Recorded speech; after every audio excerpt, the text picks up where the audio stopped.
What's happening, everybody? Welcome to the show. We are your host, Chase and Myles, and we are at the Lucky Duck. Welcome. Just me and Myles today, which is the way we prefer it. Fuck friends. Cheers. Cheers. What are we drinking today? I'm already 6 beers deep. Yep. This is probably Mountain Dew with roofie in it. Yes. That's correct, actually. Wow. Okay. On the nose. You're just 6 beers deep and you're that coherent? It's pretty good. Yeah. It's a Saturday. I woke up this morning. I started drinking. Heavily. It's at 11 a.m. right now. And you are, correct me if I'm mistaken, you're drinking Busch Light, but the camo version of Busch Lights. Yeah, exactly. Yeah. All right, cool. Just checking. We had to specify that. That's a certain kind of drunk. Yeah. You go into that and you're like ready to shoot some deer afterwards. And I got him from my neighbor. Nice. Yeah, he has a tractor. That's accurate. Mm-hmm. Somehow your neighbor who lives in an apartment also conveniently has a tractor. Yeah. Where does he park this tractor? I don't live in an apartment. Oh, right. Don't give people false information. Oh, true. Sorry. You live out in the middle of nowhere. Yes. By the airport. Yes. I bought a piece of land out there back in 1973, and they wanted like $2 million for it, I wanted $2 million for it, but they wouldn't pay me. You got into the market right at the best time. I know. In the 70s? Mm-hmm. Damn, quite you must be sitting on quite a piece of land. I bought several other pieces of land as well, including one in downtown. My garnish just fell off. I think you could edit that out. Wow, this actually is pretty good. It's pretty strong. Yeah. So what exactly is it? Yeah, so this is, okay. This has got to be a first, I hope, but it's Mountain Dew Baja Blast hard soda with lime juice, lemon juice, rum agricole. It's a Clement rum, and then dry curacao. What is curacao? It's a liqueur. It's about 40%, that specific one. Typically, when you think of a curacao, you think of like the blue liquid. It's typically like a bluish. They put it in like tropical drinks and stuff. In fact, the reason why I bought that is when Scott was on the podcast last, and we did what did we do? Tiki. Yeah, we did Mai Tai. Mai Tais, yeah, and Mai Tais call for dry curacao, and that specific particular rum, the Clement rum.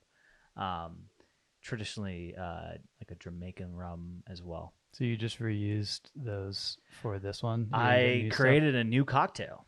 We have these Baja Blast hard soda Mountain Dews, and Right. I thought, hey, let's make a cocktail out of this. What can we? Let's get creative. Let's come up with something, snazzy, and it's actually not bad. Yeah, it's not bad. We had Katie from the last podcast do a taste test of the Mountain Dew hard soda, hard drink. Hard soda, I think. Hard Mountain Dew. Yeah, hard Mountain Dew. Yeah, it's hard soda. Not a sponsor, by the way, even though we keep talking about it. We just happen to like it. Yeah, it's pretty good. Some of the flavors hit and miss, but this one pretty good. And I think this is gonna probably be like a 15% alcohol drink. Question: will I have a headache tomorrow? You might. Will it be from the 6 beers that I had before? It might be from the Busch Light Camo Edition. Actually, have you ever heard of the Busch Light Apple? Is that real? Yeah, it's a thing. No, it's not. It's kind of, yeah, it is. Yeah, look it up. Pull it up. Yeah, people were going kind of like cultishly crazy about it. It was like a thing where like they were doing it for a limited amount of time, and people were driving all over the state to like grab the case, like the last remaining cases on the shelves. So it was just a cider.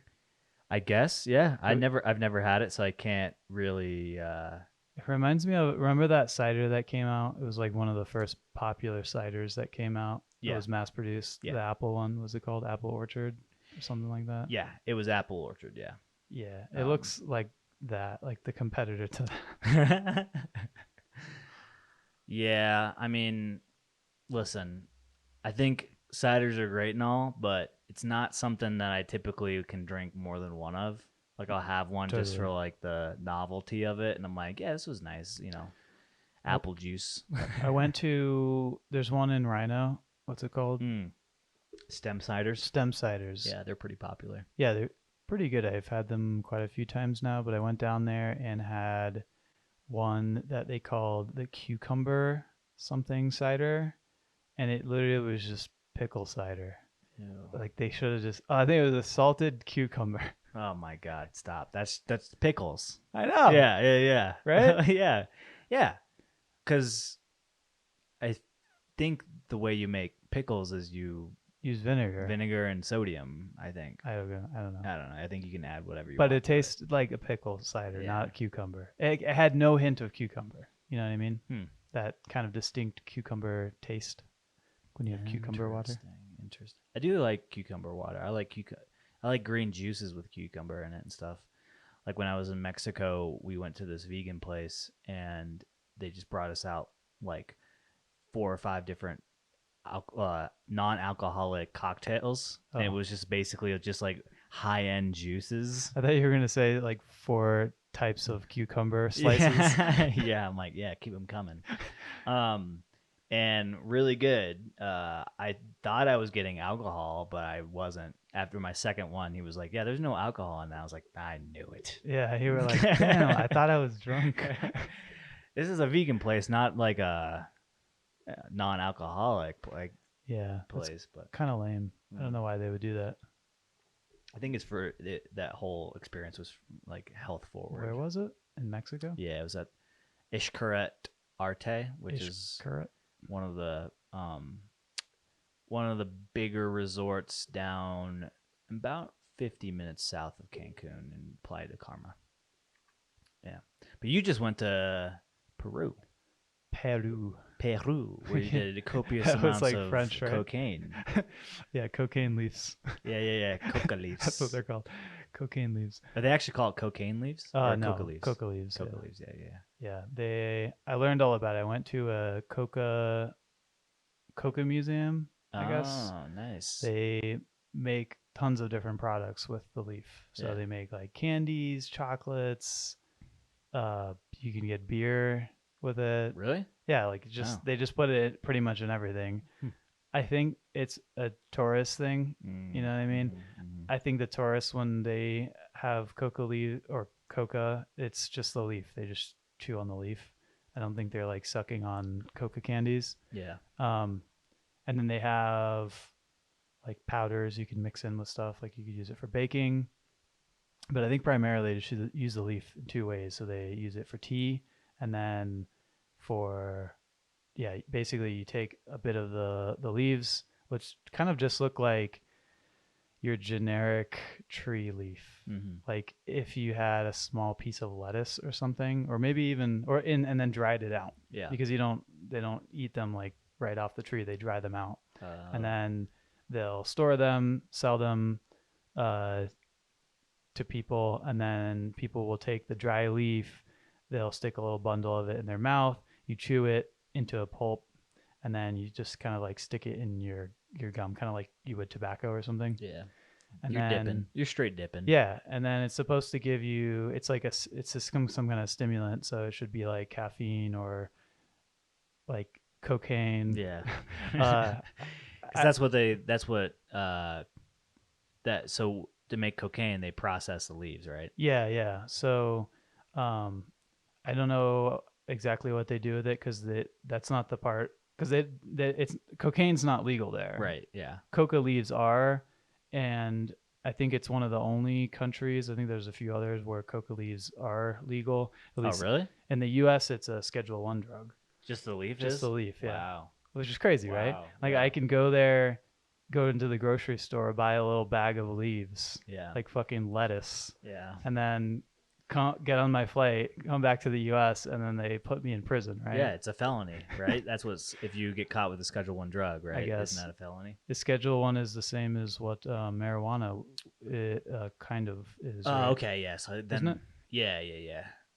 Yes. Yeah, marijuana is a Schedule 1 drug, Right. Yeah. Mhm. And Schedule 1 is it like one's the worst, or is it like Mhm. okay, yeah. Yeah. Right. So Somehow what is marijuana made 3? it in there. 3's like Tylenol. I don't know. yeah, that's too much Tylenol. Yeah. That's so weird. So when we went in Peru, there's an area called the Hidden Valley. No, the Sacred Valley. Sorry, if anyone's Peruvian. The Hidden Valley is ranch, Hidden Valley by the Ranch. way. So that's where ranch comes from. I've had too much ranch recently. Yeah. You're drunk on 6 Busch Lights. Yeah. So the Sacred Valley, which is translated from, I think like an Incan, I forget the name of the language that they spoke there, but it's this huge, ginormous valley, like huge mountains. Like there's super prominent mountains. So you're in a valley where you're literally surrounded by these massive mountains and glaciers and stuff like that. And it's a huge valley that goes from like what a lot of people would know as Machu Picchu, the popular place where the Incans built some stuff on some mountains, and then it goes to a place called or an area a little past a town called Pisac, which is another kind of popular little town, and then you get into Cusco. So like it's all around Cusco, and in that valley they grow like corn and shit like that. But if you kept going like that way, I think more towards the jungle area, which I guess would be getting more south, is where they grow the coca leaves or the coca plants or tree. I think they're trees, which they get the leaves off of. And while we were there, one of the local guys was giving us a little tour of this place we were staying at, and he was explaining to us that once you get kind of further into the jungle area where they're growing it, he said that's where they have the issues with people harvesting it and taking it and then like bringing it somewhere and processing it, like somewhere else in Peru or Colombia or wherever. And he said that the government supposedly doesn't support it, and they're actively trying to stop it because it causes violence and other issues. But the thing is, they make so much more money from selling it to cocaine producers than they do like people on the street who want to suck on the leaf. You know what I mean? Right. Yeah. So it's kind of like the way he explained it is kind of weird. I wonder if there's like a limit on how much of it you can buy from as a private buyer. Like if you go, hey, I want 10,000 pounds of coca leaves, they're gonna go, why do you want that? Yeah. Right. So like, I wonder if there's limits on, because like I think in Colorado there's limits on how much. For instance, like marijuana is legal here. I think there's limits on how much you can buy here. I don't know what that is, but I've heard people talk about it. Yeah. Because of like the issue of, you're going to go turn around and start selling it. Yeah, because it's like no one can consume that much marijuana. Except for Snoop Dogg. Yeah. He's buying like pounds of weed, and they're like, that's a day's worth of... Yeah. He just grows it, right? He has his own grow house. I think he probably has his own brand, right? Yeah, probably, right? I would imagine. Yeah. He's missing out on that market if he's not. Yeah, for sure. Yeah. I guess I feel like he's like the kind of guy who could have gotten in really early. You know what I mean? Yeah, him and like Tommy Chong. Yeah, like they already had ins. Yeah. To like the illegal version of it before it was legal. Yeah, and then they just changed them to be legal, I guess. I don't know. Yeah. Is it legal to grow marijuana in a grow house? Yeah, I think so. In a warehouse or whatever? Yeah. You can actually grow it? Yeah, you have to be licensed. You have to be licensed, yeah. You have to like go through, I think this is how it is, where you have to like register or apply for a license. I think you have to get like a couple licenses, 1 to grow it and then 2 to sell it, probably, right? To sell it to the dispensaries. That would make sense. So here at the Lucky Duck, you can get your Lucky Duck branded marijuana. Yeah. Go to luckyduck.squarespace.com. Yeah. I remember moving out here, and my first year here, maybe it was my second year, we were going snowboarding, and we were at Sports Authority renting boards and boots, and I ran into a guy who graduated from FSU and moved out here. He graduated with a degree in molecular biology or something of the sort, and he got hired by like a dispensary to like basically be their botanist to like help, you know, make the strain or whatever Yeah. more potent. Like, and That's he was funny. bragging to me. He's like, yeah, I'll give you a tour if you ever want to come down. I was like, I'm good, man. He's like, no, I'm trying to get it up to like X% THC or something. And I was like, oh, okay, cool. It was just like, it was a weird, surreal moment where I moved out here, 36 hours away from, where he was. And we both went to basically graduated at the same time. And Yeah. it was just kind of weird. But Damn. have you heard of this? Have you heard of this thing going around called Delta 8? It's basically like like a THC adjacent drug that people, it's like legal in some of the states where marijuana is not legal. And Oh, it's the synthetic. it's like a right? synthetic, Yeah. where somebody altered a molecule here and there, and then it like, I guess I've never tried it before, but people tell me you can get high from it in the Yeah. same way that like marijuana gets you high. Yeah. They've had that for a long time. Have they? Yeah, like when I was in high school working at a gas station, one of the guys there, he was a big drug dealer who had gotten arrested, and Oh shit. he had just gotten out of prison, and he was working at the gas station as well. So he was on probation or whatever, when he has to take drug tests. And he was showing me he had a packet of it. I forget what they call it. I think there's a word for it. Well, there's been like, I think there's several different versions of this type of drug. Delta 8 is one that's a newer one, I think, but Okay. they've had other ones where they've tweaked it and they called it something. Yeah, because And- it's usually like I always see news reports where it's like, oh, this Yeah. person died from synthetic. Yeah, marijuana. Charlotte's Web was one. I think that was a nickname for one. There was like another one. It was the one that helps with like epilepsy and stuff. Yeah, Charlotte's yeah. Web. And they're like, yeah, they're synthetic. So and they're new-ish. So nobody's done any studies on it. Like I watched a TikTok video that showed up in my feed, and it was like this this guy that studies and does testing on drugs for safety was talking about it, and he's like, if you know somebody who's using this, like tell them to stop, because like I get it, like you're probably using it because you're in a state where you can't get legal marijuana, so you're buying this at a gas station, and it gets you like close to the real thing, but we have no idea what it does to your body. It's grown in a lab where they are, basically tweaking a molecule, and then by doing that, it makes it legal because it's not the same drug as marijuana is, but So it's not THC in it.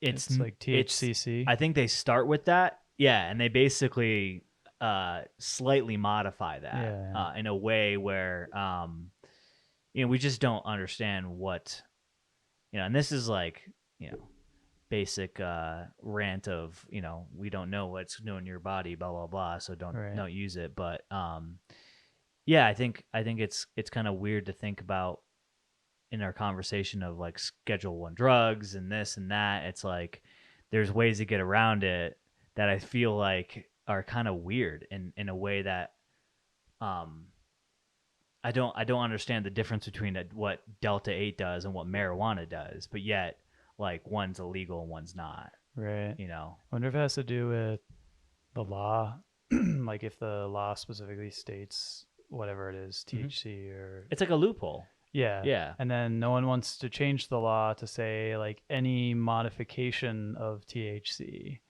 because the like feelings of THC are more progressive now. So no one's like, we're gonna make like the law harder. Yeah. Like everyone's trying to make it. They're trying to get rid of that law. and legalize it, but so no one's like, oh, let's also make this other thing illegal too. But I don't know, it makes sense. Like didn't they make like juuling illegal or something Yeah. like that, or Yeah. jewels? Yeah. And apparently they're coming out with a Jewel 2. It's like the sequel or whatever to Yeah, the first Jewel. I thought they made it illegal because it Marketing to yeah. minors, yeah.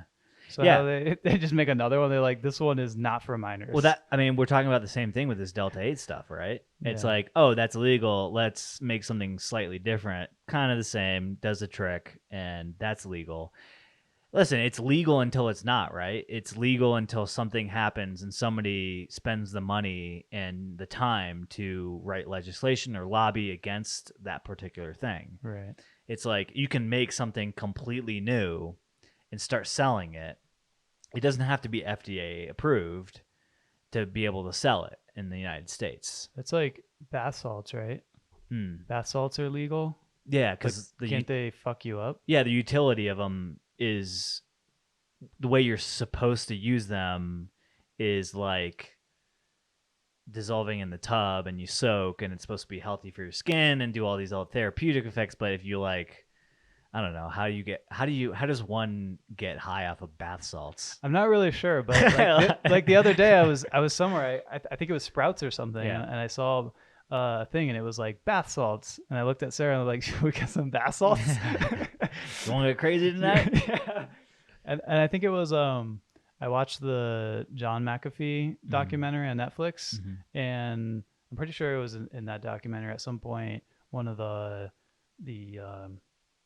guys from Vice who had filmed him for a lot of the time mentioned that he was doing bath salts. Jesus. Yeah, but then I had the same question, like how do you use bath salts? Yeah. It's, like, it sounds painful. Yeah, I mean, listen, there's so many things like that where you're supposed to use it one way, but people use it another. You know, like cough medicine. That's a perfect example, right? The classic purple drink. But they've kind of regulated that though. Yeah, had they? I think it's Robitussin is what actually causes the effects that people are looking for, and I believe that you can only get Robitussin in a certain amount over the counter. Behind the counter. Yeah, behind the counter. Yeah. So you have to you got to get that good stuff. give them the like your counter. ID and stuff, and then they record it, and then they report it, I think, to the DA or whoever. Same thing with Sudafed, right? You can maybe it's Sudafed. You can take Okay. Sudafed Okay. and break it down and make meth out of it. Make meth from it. Right. Yeah, so they were having a lot of problems with people going from like CVS to CVS, just trying to get as much Sudafed as they could and then selling it to people who are making meth. Yeah, that's a big problem, especially there. Like when we lived in Florida, it was a huge problem with the pill mills. Yeah. So you could go, like, it wasn't well regulated, so you could go to like any pain doctor and be like, I have this problem. They'll write you a prescription, and I think a lot of them were like not very ethical doctors. Yes, they were just And- like, oh yeah, Yeah, here you I'll go. make money off of this. Whatever. Another prescription. Yeah, so they'd write a prescription, and then you take that, and then you go sell it on the Pill street. mills, I think they called them, right? Yeah, pill mills. Pill mills. Yeah, Yeah, it's interesting. Yeah, I mean, listen, you can overdose on Tylenol. yeah. Tylenol is pretty. I mean, I think there's like over 1,000 deaths a year from Tylenol overdoses Right. in the United States. But I think, like, are those purposeful? I don't know. ones? Because I feel like there's only one thing you would take too much Tylenol for. It would be to kill yourself. Like, Yeah. there's no real other reason, right? I mean, unless you're taking a lot of other drugs, like maybe other Right. people, and Yeah. it's interacting with that. I know you're only supposed to take like 4,000 milligrams in a day. And so if you have like extra strength ones that are 500 milligrams and you take like 10 that day, Or I don't think yeah. it'll kill you. I don't think you OD on it. No, but but it'll hurt your liver. Yeah, you'll damage your organs for sure. And if you do that 10 days in a row, Yeah, not good. I don't know. When I was Or in, if you're drinking, yeah, like you said, if you're doing other things, like if you're drinking copious amounts of alcohol, maybe you're on some antidepressants, you're taking some other things for some other symptoms, and then you forget you already took the Tylenol, because Dude, you're I don't know blitzed. how old people live. Like pill boxes, like if you're old and you don't have a pill box that Yeah. says Monday through, I have a pill box. I don't take medication. I just take supplements. I need to get But- a pill box because there's a couple of medicines that I take every night, Yeah. and literally sometimes like I will have taken it 10 minutes ago and I will forget Yeah. if Yeah. I took it or Yeah. I'm like, did I take it? And then I'm like, should I take it? I don't want to get like withdrawal symptoms or whatever. Yeah. So I don't know. It's You know what I used to like growing up is that orange children's ibuprofen mixture. Maybe it's you're fucking gross. dude, I liked it. Ew. I liked it. Yeah. Psycho. No, it's good. It's good. Have you ever when was the last time you had, I mean, you're not a child so you wouldn't buy it, but when was the last time you actually The had creamy one or the not it? creamy one? Yeah, it tastes like a creamsicle. Like it was orange. I couldn't wait Pepto-Bismol? to get it. I was like, I'm sick. I'm getting some of that shit. Ew. Yeah. You're- Don't talk to me about wanting to eat stuff, okay? You wanted to eat. Let's talk about that. Stuff you wanted to eat when you're a kid, but you shouldn't. Nothing. Did you liked laundry detergent? Okay, you wanted to eat that stuff. Okay. Yeah. I never would have eaten it, but yeah, it smells fucking good. Yeah. Laundry detergent, and you know the laundry vent Yeah. that smells so good. Oh yeah, the scent from the lint drawer. No, like the actual vent on the outside of the house. Oh yeah. As it's venting out. Yeah. And you're you stand there like. It smells Oh yeah, that's so good stuff. it's just like mist. Actually, I was thinking about this the other day, and I wrote some stuff down. I think I only Stuff that wrote- I liked. No, stuff that's like you wanted to eat as a kid, but you shouldn't. I only wrote down one thing. Okay, is there anything off the top of your head that you can think of that like stuff that you wanted to eat but you shouldn't? a kid? I don't. I mean, if I thought about it long enough, I'm sure I could come up with stuff. I know a lot of people really liked butter, so if you could just like take a chomp out of the stick of butter, but that sounds so nasty. I'm talking about stuff that you normally like, shouldn't that would ingest. kill you, like a Tide Pod. Or Not something? that kill you, but probably wouldn't be good for you. Like, okay, let me give you and texture has a big, deal in all this. But white styrofoam cups. Oh, dude, you take a bite out of that. No. You're like crunchy. Oh, that hurts my teeth just thinking about it. I used to take big old bites out of my white styrofoam cup. Really? I'm like, oh man, I could just chomp on this all day. Ugh. Oh yeah, dude. Oh yeah. I think my teeth are more sensitive. Oh, you said you can bite into ice cream, right? I can. Yeah, I never So- used to be able to do that. Oh. Maybe I need to see a dentist. Maybe you do. I don't know. That like would make my teeth feel like not good. Yeah. Okay. Silly putty. Wanted to eat it. Yeah, I'm pretty sure I did bite into Wanted that. to eat that. Play-Doh. Yeah. Play-Doh. Play-Doh. You fuck with that once and you're like, I'm done. It tastes bad. Yeah, it's not good. Especially after it's been touched by like 10 people. Yeah. After like a year long. Yeah, you got the like 3 or 4 colors mixed in and it starts Yeah. turning brown. You're like, Because oh, the maybe Play-Doh not. we always had was like the hand-me-down Play-Doh. You know, like we weren't the kids who like went to the store and were like, "Can we get new Play-Doh?" Yeah. We didn't get new Play-Doh. Bouncy balls. Stick one of those in your mouth. Chew on it. It's so rubbery, dude. Yeah, that's a horrible choking hazard. Yeah, it is. Yeah. Yeah. They should make bouncy balls less appealing. Yeah. Stop making stuff look so good for kids. That's all I gotta say. Walmart. Because I'm gonna when I was a kid, unless my parents were like, "Don't eat it," Legos. and even then, I was gonna eat it. Legos. Legos, nah, because like Legos are hard. They don't have much texture to them, Dude. and they don't have any kind of taste or smell to them unless they're old Legos. Old Legos have that like. And they've been peed on. What? Oh yeah, didn't that happen? Yeah, our dog We had a greyhound. used to pee on the Legos. What was his name? I don't know. I don't know. It was Asshole. it was a rescue greyhound. Yeah. And- I think we like sent it back. We were like, fuck Yeah. off. No, thank you. This dog is broken. Yeah, I remember that. The thing is, they made Lego candy. I'm like, Mhm. it was so. Mhm. I feel like that's the thing. That should be on the list. Yeah, that's People wanted it so badly they made a candy out of it. which I feel like is not the move to do if you're a company. You're like, let's make candy that looks like stuff you shouldn't eat to confuse the fuck out of these kids, right? Sounds like a lawsuit. Yeah. I wonder how many kids just like Died choked and died from. eating Legos. Yeah, That's why Lego never made any candy. It was like off brands. they were like, nah, don't do it. Yeah. Mega Blocks Mega was like, Bloks. we'll do it. Fuck it, we're behind. Uh, Lego's actually like, I'm surprised Lego is still kicking ass. They're like more profitable than ever, right?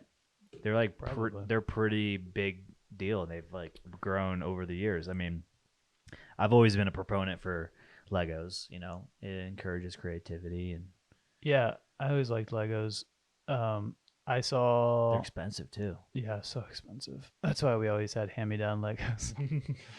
I saw on TikTok the other day. You might have seen this one that Lego has supposedly has this program where you can submit your own builds on this website, and people vote on the one that they like the most. They're Yeah. like special, really unique builds, and then they end up making a case out of it. They only sell so many of them. I don't know, like 200. Oh, that's say. cool. And Yeah. then like whoever can buy them first gets to buy them, and then they're just really cool ones that you wouldn't normally see. Like most Legos you buy at the store, they're branded. Yeah. Star Wars is like the Mhm. classic one. So many Star Wars Lego sets. Yeah. And Those then are they the just- most expensive, I think. Yeah. Yeah.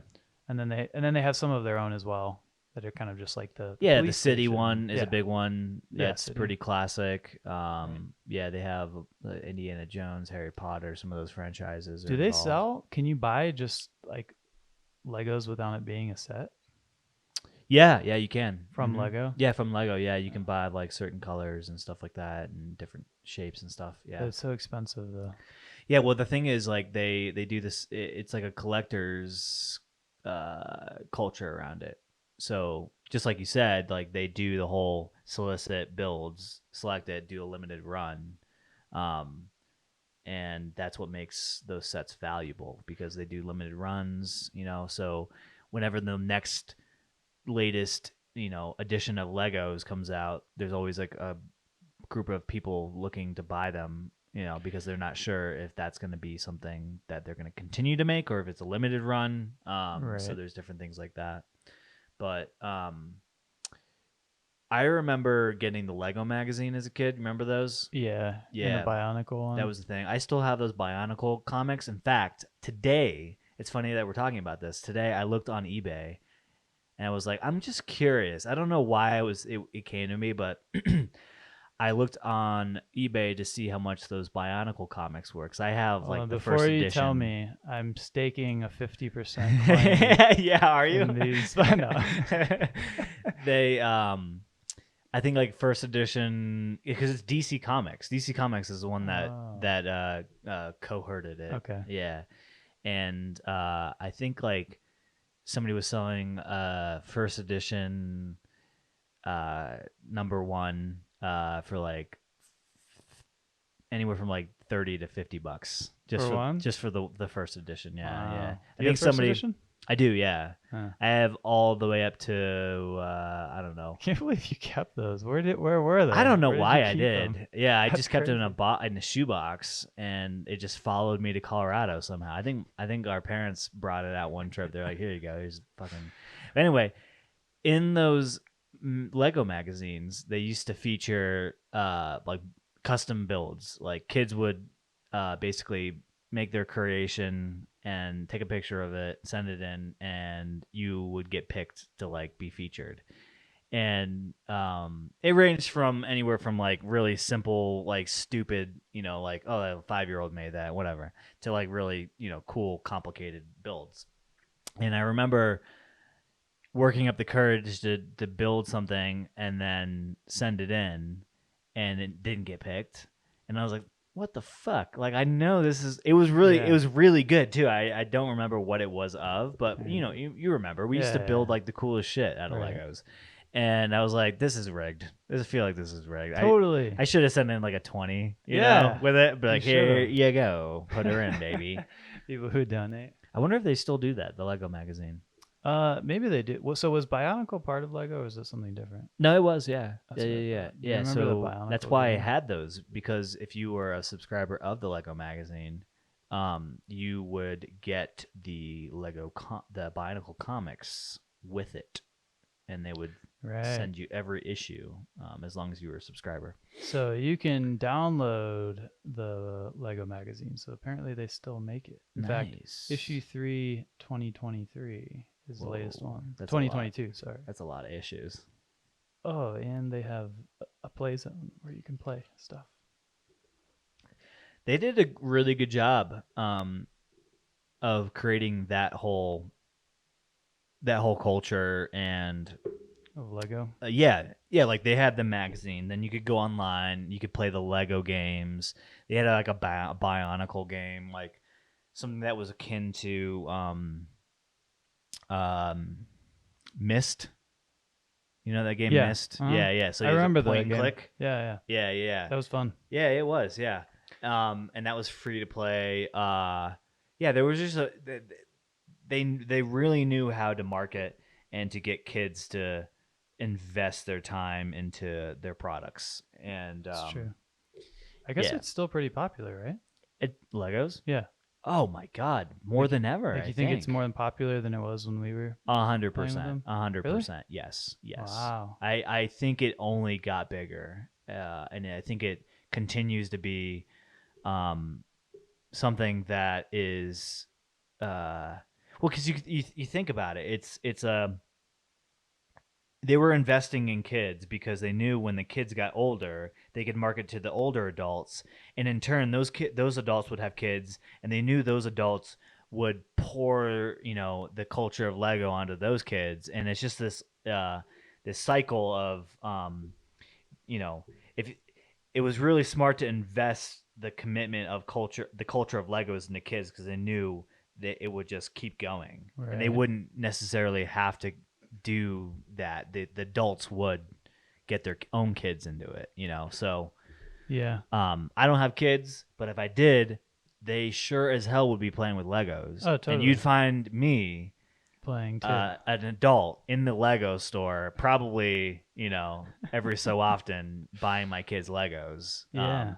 Because it's like it's a wholesome, in my opinion, it's a wholesome toy. It encouraged creativity. It's like you could talk about the difference between like video games and and the iPad and like Legos. It's tangible. You know, it reminds me of Minecraft, the game Minecraft. Yeah. I think that Minecraft was so popular.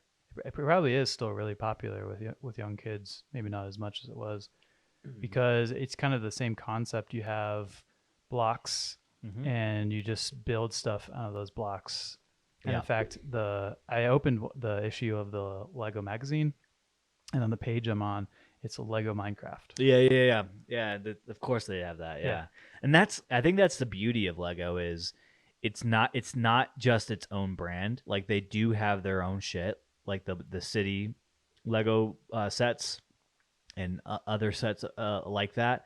But they license other brands.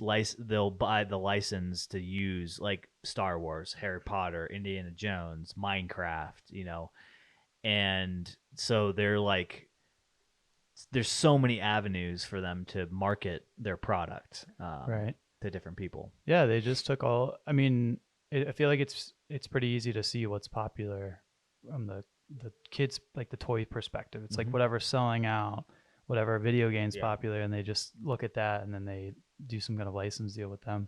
I wouldn't be surprised if there's like a Fortnite Lego set. Oh, totally. Like whatever the most popular thing is, there's probably a Lego kit to go with it. Yeah. But everything's partnered with Fortnite. It's so annoying. I always remember when I was younger and in the Legos, I wanted to be a master builder. That was a thing, is that you could work for Lego to build their sets. Right. Yeah. Have you seen people that do that job? They have like TikToks and stuff. Oh, really? Yeah. I haven't seen it. I saw a guy do like a video showcase of his office and his desk and stuff, and he was in charge of building display units. So as he's building it, he has like his instructions. He has like the different compartmentalized trays of different parts and colors, and then when he builds it, he has to glue them because it's a Right. display unit. And they, obviously need to be durable and hold up. And so the glue that he uses gives off a certain fume that's like toxic. So he gets So high. no, yeah. So he has like this big tube, basically, that's sucking all the fumes up, and so he has to like readjust the tube to wherever he's working on, and Right. it like hugs like 7 inches off of the model, and so as he's building and gluing it, all those fumes get sucked up into it, and it was cool. I encourage people to look it up. That is pretty cool. Yeah, I googled how much does a Lego Master Builder yeah. make, and I couldn't find the exact job, but according to ZipRecruiter, a Lego designer makes between 25 and 91,000 per year. That's a steep Yeah, depends margin. if you're like a 5-year-old Lego designer. Yeah. $25,000 is, I think, below the poverty line. Lego, what are you doing? Who's getting that paycheck? Yeah, Right. exactly. $25,000 a year. How much? Probably An hour part-time, is right? that? That's probably below minimum wage at this point. No, 25. 25,000. Oh, I think you could work at McDonald's making $18 to $20 an hour and make more. I think that's like 37,000 right there. yeah. Let's see. So if you worked full time and if you made $15 an hour full time, you'd make 31,000 Yeah. a year. Exactly. It's probably old data. Let's not beat up on Lego. I'm sorry. I'm You just know saying, who if you're owns- making less than $15 an hour, you may need to look at another job. Do you know who owns Lego? Mattel? No. No. I always thought it was just Lego. Yeah. Do you know like what Hasbro, maybe? where they're from? Germany. No. Close. Damn it. They're owned by Kirkby, which is headquartered in Denmark. Denmark. Yeah, apparently. Wow. The Lego Group, which is one of the largest toy manufacturers in the world, is owned and managed by the Kirk Christiansen family in Denmark. Family. Must They've be got rich. fucking theme parks, dude. They've got theme parks. Oh yeah. They got one in Orlando or Winter Park or whatever over there, and then there's one in California, right? Is it? Yeah. Oh yeah. Mm-hmm. They also have Lego experiences in places. Yeah. Like in Kansas City, I think it was. Don't ask me why, but I was there, and then they had a Lego thing downtown. Interesting. I didn't get to go; it was closed. We were trying to do a deal with them, with Lego, Really? to put their product in one of our stores. Yeah, because they'll pay Their you. product? Yeah, they'll pay Like you. a Lego? No, it's like a Lego display. They'll pay you? They'll pay you X amount of dollars if you give them like a certain amount of square footage in your store to sell their products. Yeah. In fact, Hudson News, which is one of the biggest newsstand operators in the world, has an exclusive deal with them now in some of their newer stores. I think it's called Hudson Evolve, and it's like Sunglass Hut, Brookstone, Lego, a couple other big name brands have big sections in their stores now. Oh, Yeah. Okay. Yeah, I was gonna say they should get away from like the newsstand name. Mm-hmm. you know? Yeah, It's it not doesn't really really a make thing. sense anymore. It's weird. Whenever an airport solicits a bid for a company to come in and do business, it's still that legacy name, newsstand, but nobody really does the news there anymore. I would say that those brands like Hudson and what's the other one? Big one. There's W.H. Smith, Hudson, Parodies is another one that does newsstands. Yeah. I don't know. Hudson, I feel like there's other names. Like those are really valuable names because if I'm going through an airport and I see that name, doesn't matter. Like it doesn't matter like what else is around it. I know that store will give me like the specific things that I'm looking for. Like if I'm looking for Yeah. a Gatorade or a snack or something Yeah, like waters. that. Yeah, yeah. You can go in that store. Mhm, Versus mhm. having like if you see it from if you're in the airport and you're looking down, the concourse and you see that logo, Yeah. okay, I can go to that store. Yeah. Versus having to walk all the way down there. Yeah, it's always expensive too, It's always expensive. Yeah. Like I was in Nashville. I was at the Evolve store uh by Hudson, and and I think it was like a thing of dark chocolate covered blueberries and a body armor and Altoids, the mints. It was like $25. Oh my god. Yeah. That's crazy. I was like, yeah. Yeah, I bought That's that airport price. there were these little Reese's cup, not Reese's cup, not that brand, but a healthier version of those. They probably had 10 of them inside, tiny. They're like this big. And it was $10 for the pack of them. Which meant that each one was $1. Yeah. That's insane. You know what's funny is travelers prefer the big resealable bags over the small ones. That's interesting. Yeah, and I have the opposite opinion, really, personally. yeah. Like we sell more of the big bags of peanut M&Ms than we do like the little ones, and it's like I think it has to do with like the portability of it. Not portability in the way that you would think, but like being able to reseal it. Those like little fun size ones you tear open, you can't reseal it, and Yeah, but who's like thinking I'm gonna have this many chocolate or peanut M&Ms? No, you don't. I mean, you just think, oh, I want M&Ms. Yeah, you want M&Ms. Yeah, you grab them. They're usually like $10. It's crazy, but yeah, you get a lot of them. Sounds like a scam. Sounds like a scam. Yeah, maybe it could be. I feel like it's so weird to me that I've always thought this. No, I've been to the airport, like 2 airports, at least 100 times, probably more than that, and I still don't get it. Like international airports, domestic airports, I still don't get it. Why people go shopping at the airport blows my fucking mind. Like, why would you buy like a Rolex at the airport? It doesn't make sense. And the truth of it is, people don't. I've operated watch stores in airports, and they don't last very long. So people just put them in. Like, what is this? Like I a think tax write-off? I think it's something that used to be popular and isn't anymore.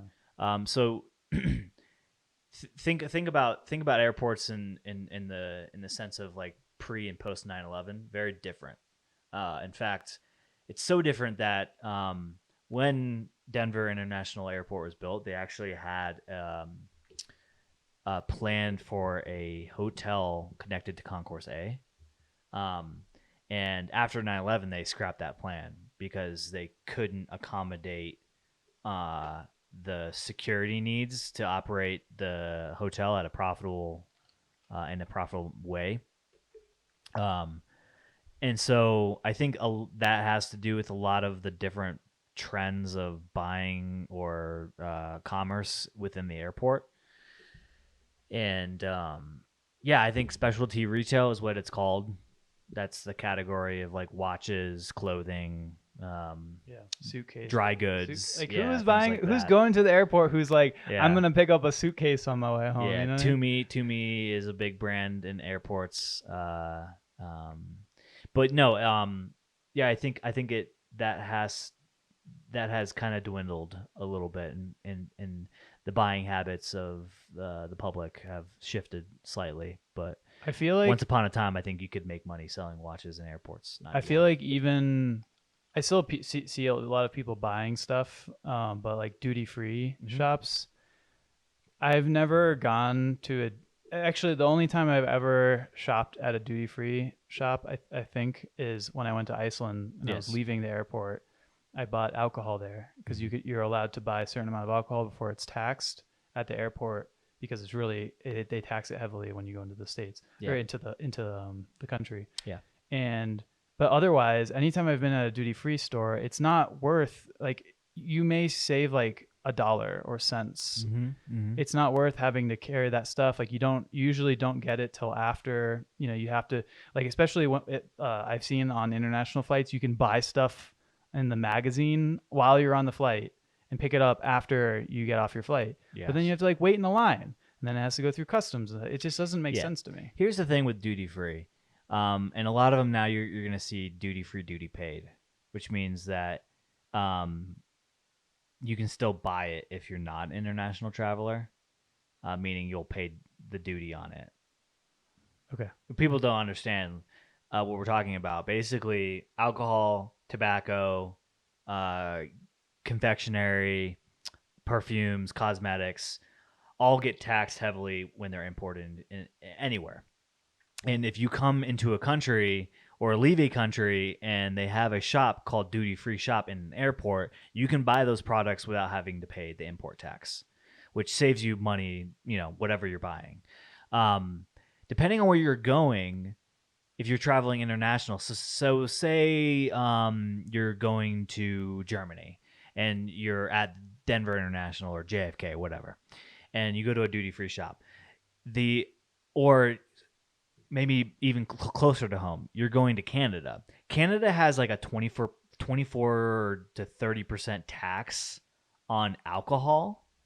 So if you buy duty free in Denver and you bring it with you, you can avoid paying quite a bit of money on the Jack Daniels or the Johnny Walker. So there is an appeal depending on where you're going or where you're coming from. So maybe to buy duty free. Maybe not as much in the U.S. I mean, we have pretty high taxes on alcohol, but it's usually kind of built into the price, and it's not that bad compared to other countries. Yeah, I mean, listen, like Jack Daniels or no, that's a bad example because that's made domestically. But like if you buy, I don't know, Kettle One vodka, when you go and buy it at the liquor store, you're paying, I don't know, $60 for it, and 10 or 20 or $15 of that is the import tax. But you don't ever notice that because you don't get the logistics. But the guy or the vendor or distributor that sells it to the liquor store either picks up that tax or the company, the Kettle One has, or pays it. There's different ways you can do it, and when you run a duty-free shop, you have to basically set up what's called a bonded storage. So it's got to be like surveilled, and there's lots of logs that you have to pay. So you have to log what comes in, what goes out. It all has to be video surveillanced because they don't want leakage basically to go out. So you could basically run a duty-free shop as if you wanted to break the law, and just get all this like liquor, tobacco, and confectionery items, cosmetics, and then like run it out the back door and never have to pay import tax on it. It's so weird. I never really got it. There's fewer and fewer duty free. If you go to big international airports, though, you'll see them all over the place. They're huge too. Like, and they'll send you straight through them. Like when we were both going to Peru, to the Lima airport, both when we were getting in and when we're leaving. And this is at most airports, international airports that I've been to.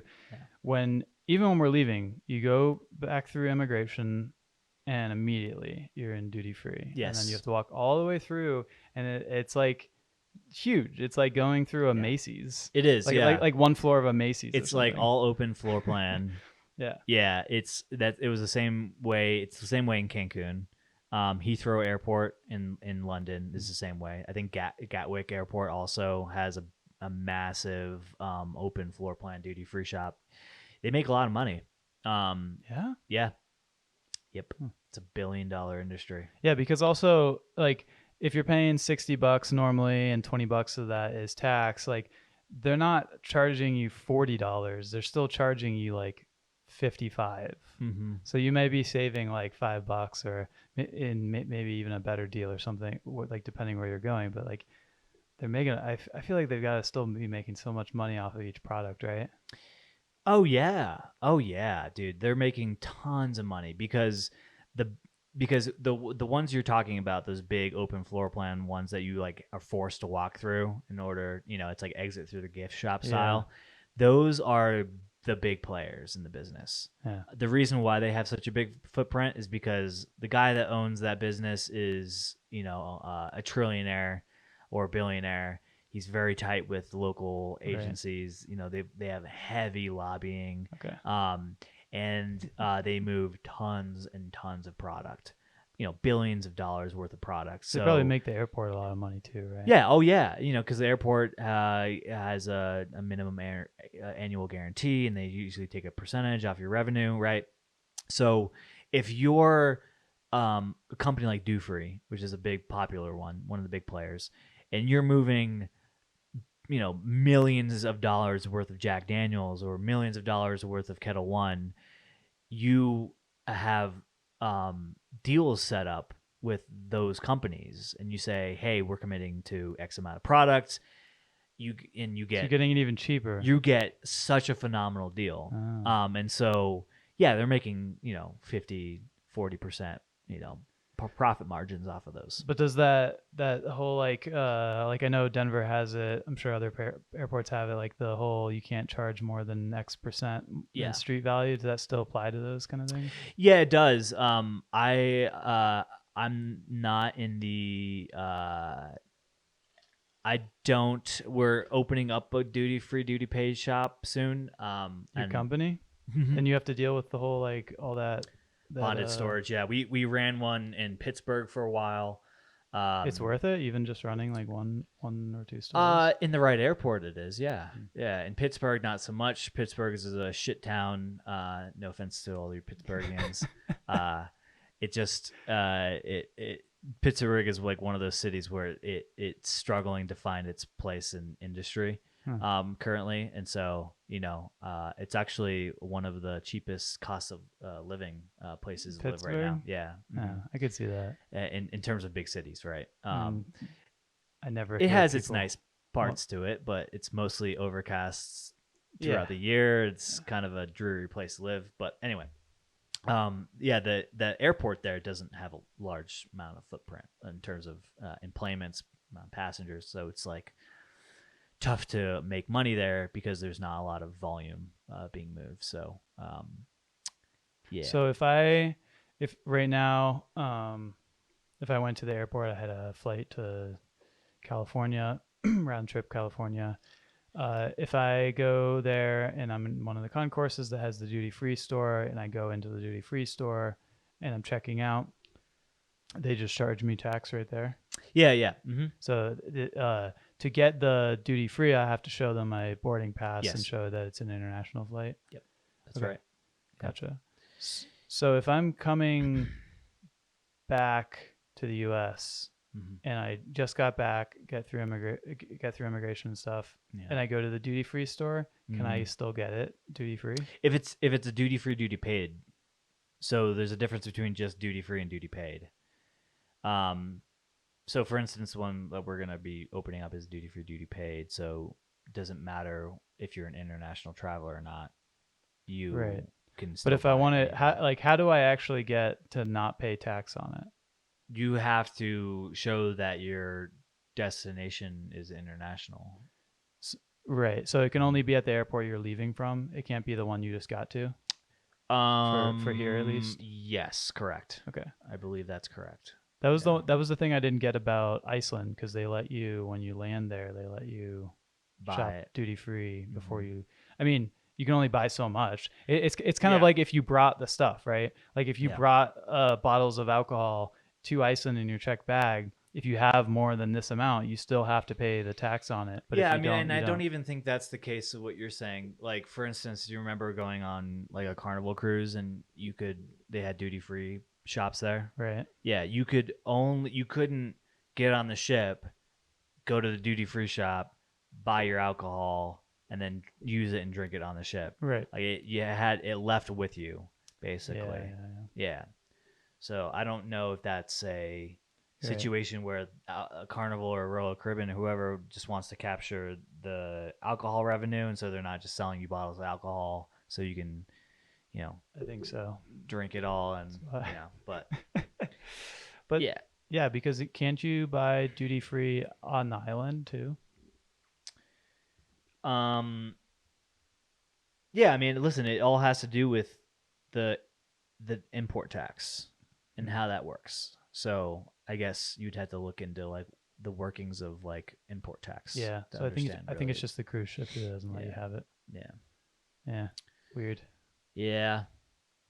Airports are interesting. I like when I first started going to big international ones, Mhm. I looked at them kind of like they're like a mall that has airplanes that leave from Yeah. it and you have to go through security. It was really weird. Yeah. Some of them are like that. Yeah. Yeah. Denver's interesting because I feel like it's under concessed in that they don't have enough offerings for the amount of volume that they do. I would agree with that because it's pretty rare that I go there and there's not like a huge line for Mhm. something. It's really annoying, to be honest. Yeah, I mean, it just depends on what time you leave too.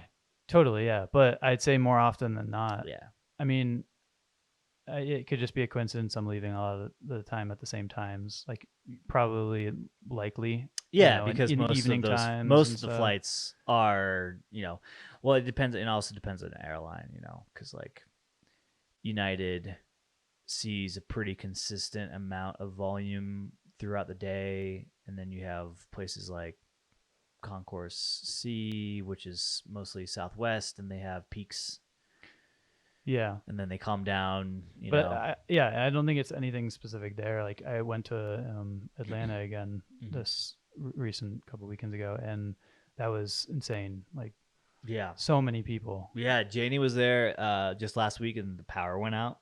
Oh my god! Yeah. It In the was whole like she airport? said, yeah, the whole airport. She said it was Whoa. mayhem. Like, in fact, like I was, she she finds her friend who's picking her up. Her friend, they drive It was her. when she got there. Yes, when she got Okay, there. that's good. Yeah. I know, right? Yeah.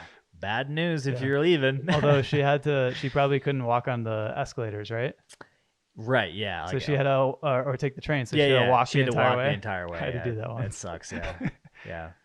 At least they have that option. At Denver, you're screwed. Yeah, Yeah, true. they literally have to bus you out. Yeah, it's Has that happened nightmare. before? Yeah, They've had yeah, to bus people. they had to bus people out. Yeah, um, yeah. So she gets to her friend's place where she's staying, and she gets a notification on her phone, and it says an AirTag has been following you, and gives her the option to like deactivate that AirTag, which um you like people may or may not know that's a big issue with AirTag. Like a lot of predators are using it. They'll stash it wherever to follow you, to track you.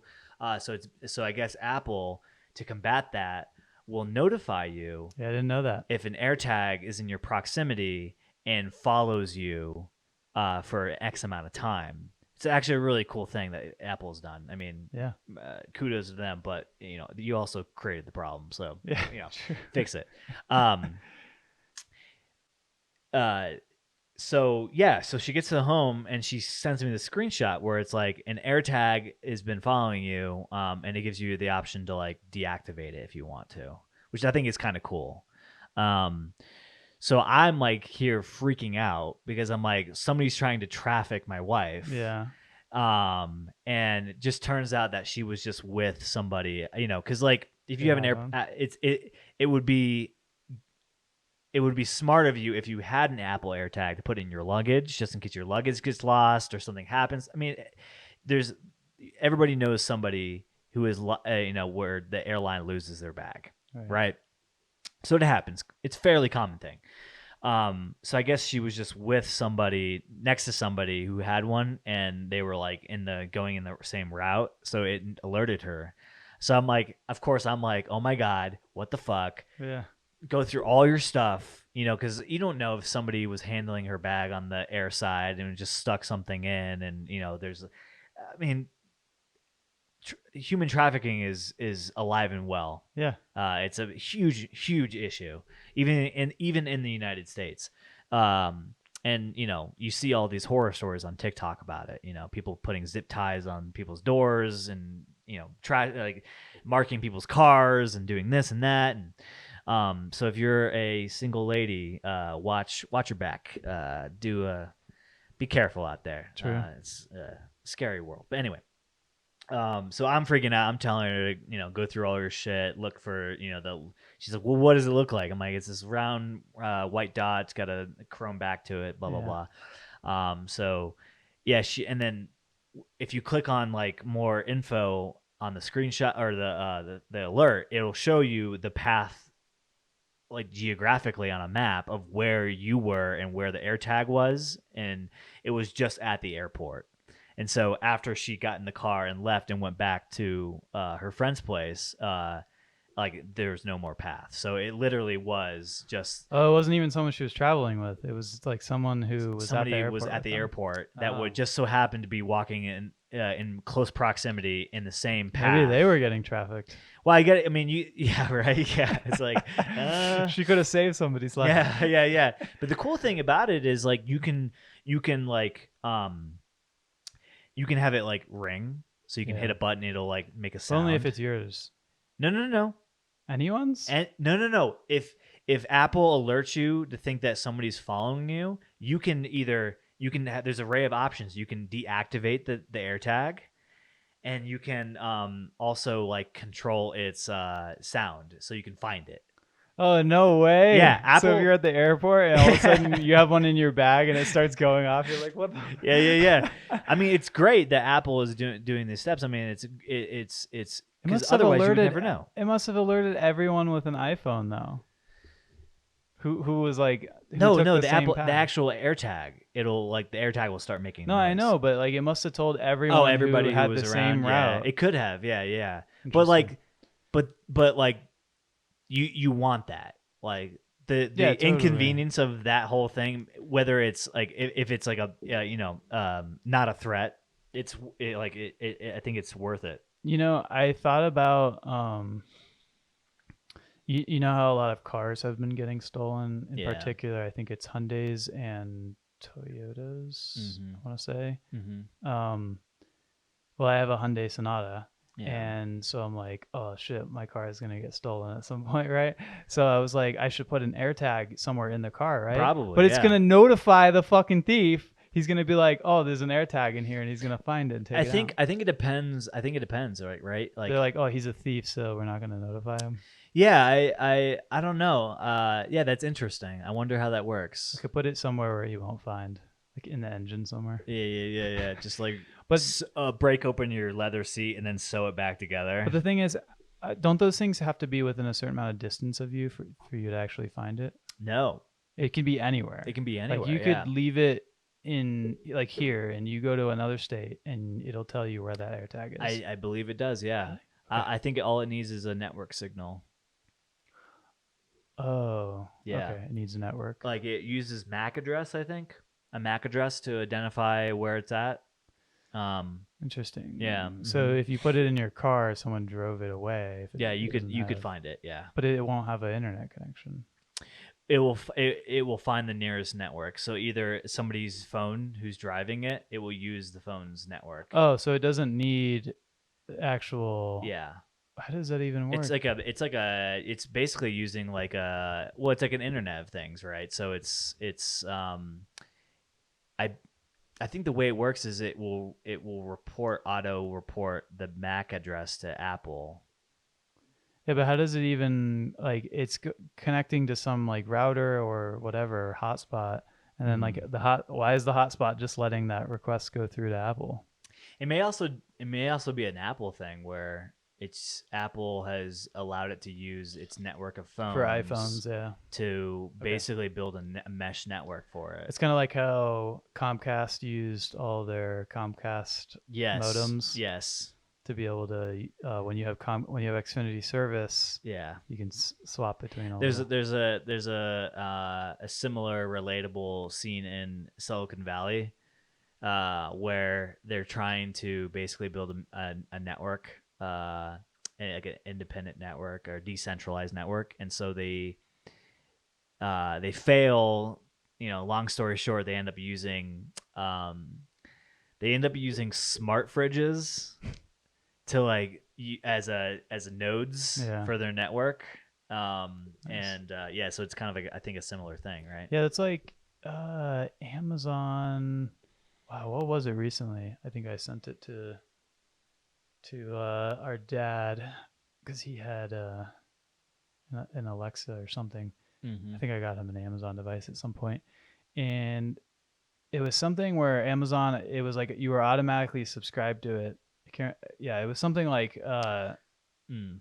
like kind of exposing you, like other people could somehow end up using your Alexa device.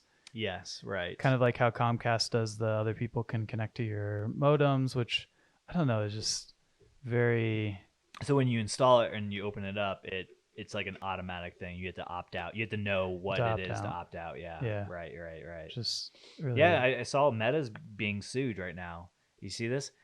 They're being sued because they're still tracking you after you say not to track with iPhone. You know that whole thing where you open up a new app and it's like, allow this app to track. And you say, do not ask to. And it's worded in a specific way where it's like, ask not to track. Oh. And it's not like do not track. So it's not like where if you hit that button, Apple goes, oh, we're cutting off the data. It's basically telling the app that you're saying, I don't give you permission to track me, which they can still track you. Like TikTok, I know still tracks you. But it opens the door basically for class action lawsuits against companies like Meta if they find out that they're actually still tracking them. Because they're using the device against the exactly. You're saying I don't want you to do this, and I don't give you my permission to. How do you know? I think there's laws. FCC had established laws where you basically have to consent to giving your data away. Oh, okay. Yeah. But TikTok does it? You said TikTok does it? How come nobody's sued them yet? Good question. Yeah. I am going to start class action lawsuit. I'm sure that's coming soon. There's no way that Meta's doing it and TikTok's not. They're probably just really clever about. You know who I feel like is the worst offender? Fucking Reddit. Why? I don't know. They're always sending me stuff that I didn't ask for. Like email or an in-app? Like push notifications. They're always like, oh, I don't get any push notifications from them. Really? No. Oh. Maybe I have it disabled. Maybe. I get a notification and it's like, I don't use Reddit. How did you know that I was interested in this topic this past week? Fuckers. Yeah, I know. TikTok's pretty bad at that. Like I'll notice videos getting sent my way. I've used the app enough to know like what it's gonna send me, like the things, and I'm like, you sent me this because I was like, we were talking about Black Widows the other day. Yeah. Literally opened the app not right after, but the next time I used the app, about 4 or 5 videos into my feed was a Black Widow video, and I'm like, didn't do anything. I didn't look up Black Widows on my phone. It literally was just right next to me. Yeah. Yeah. I don't know. It's an over talked about topic, right? Yeah. You're like, I feel like Google had something, I think recently I saw, not that recent, maybe a couple of years ago or something, about how you could see the history that Google's tracked you. You could see like all the trips you've ever made, where you've gone and stuff like that. I was like, oh, that would be kind of cool.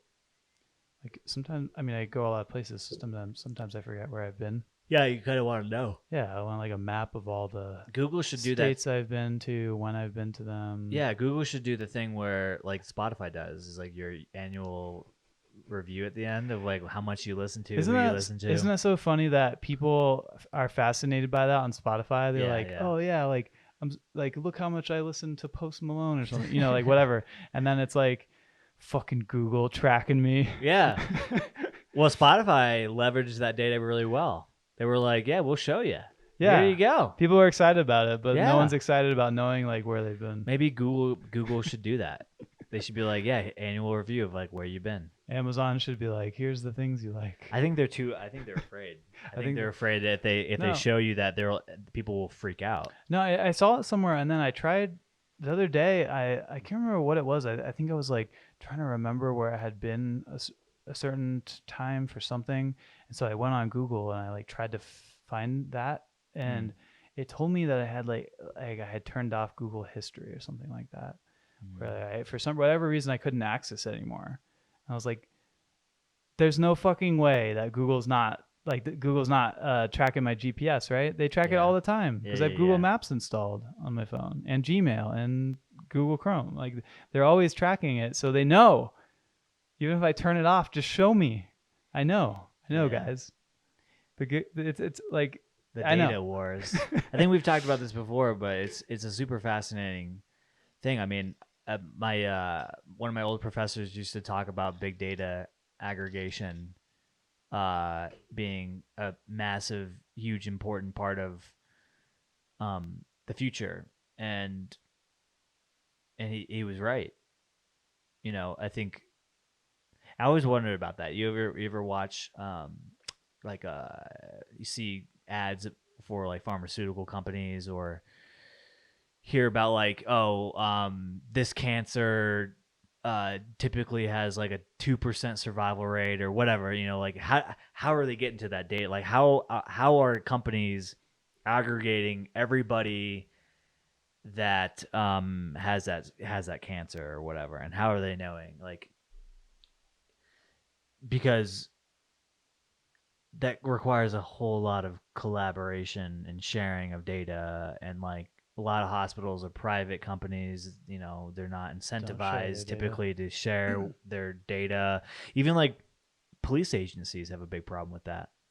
There's a lot of like crimes that probably could have been prevented or solved quicker if data was easily shared, you know, between agencies like that. Yeah, like our dad worked on that when he was in working in law enforcement, and like I feel like the biggest struggle I ever would hear him talk about that subject is getting like actually getting it done and put in place, because I mean they did it for like the state of Florida, and it was still like the company who did it was like it was a nightmare. In the end. Imagine how much we're missing of data of just past things. Yeah. Because things weren't digitized, or they were, you know, files were burned down or they're lost, like, or just the amount of stuff that we're missing because there's so much data now. Yeah. Like there's so much data. That's what I've always thought. Like a long time ago, like we read these stories from like these epics from these storytellers in like from BC times, right? Like the guy who wrote like what's it called, like the guy who stabbed his eyes out, like all those epic stories, right? And we're like, oh, because we have like writings from those times, or like writings that have been passed down, and you wonder like how many more stories there were that people wrote down or that they told or whatever, how many more storytellers there were, or writers or books that just got destroyed, or just we just never found or whatever. And now you're like, if I write something down, like if I wrote a book today, there's like a 1 in 1 trillion chance that someone in the future is ever going to see that. Yeah. Right. Yeah. Yeah. Because the vast amount of data. Yeah, it's interesting. You know, I see a lot of big data analysis on Reddit a lot. Like, oh geez, what was the latest one? I think it was I don't know, like how many times somebody had said the word meat in Clive Barker's entire history of his literature and stuff, and it was like, you wouldn't know that without a computer program. Like somebody would have to go through thousands of pages and tally up the amount of times meat was said. You know, it's like, so it's interesting to think about how, with all of this wealth of data, how we will look at things and decide and make decisions on, like, well, the famous case, what was the movie with Jonah Hill and Brad Pitt, the baseball movie? Um, fuck, look this up because it's gonna kill me. Baseball movie, Brad Pitt, Jonah Hill, and Brad Pitt's the general manager, and Jonah Hill works for him, and he's this statistician.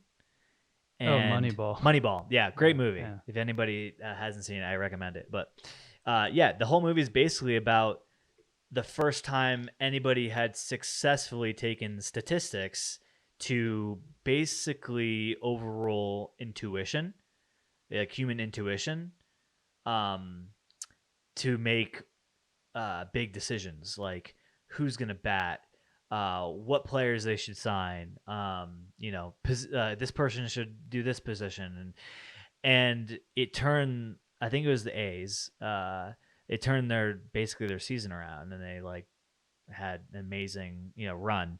But it was like before people really paid attention, were able to really see data from a global scale, not just from a very micro scale, from macro scale.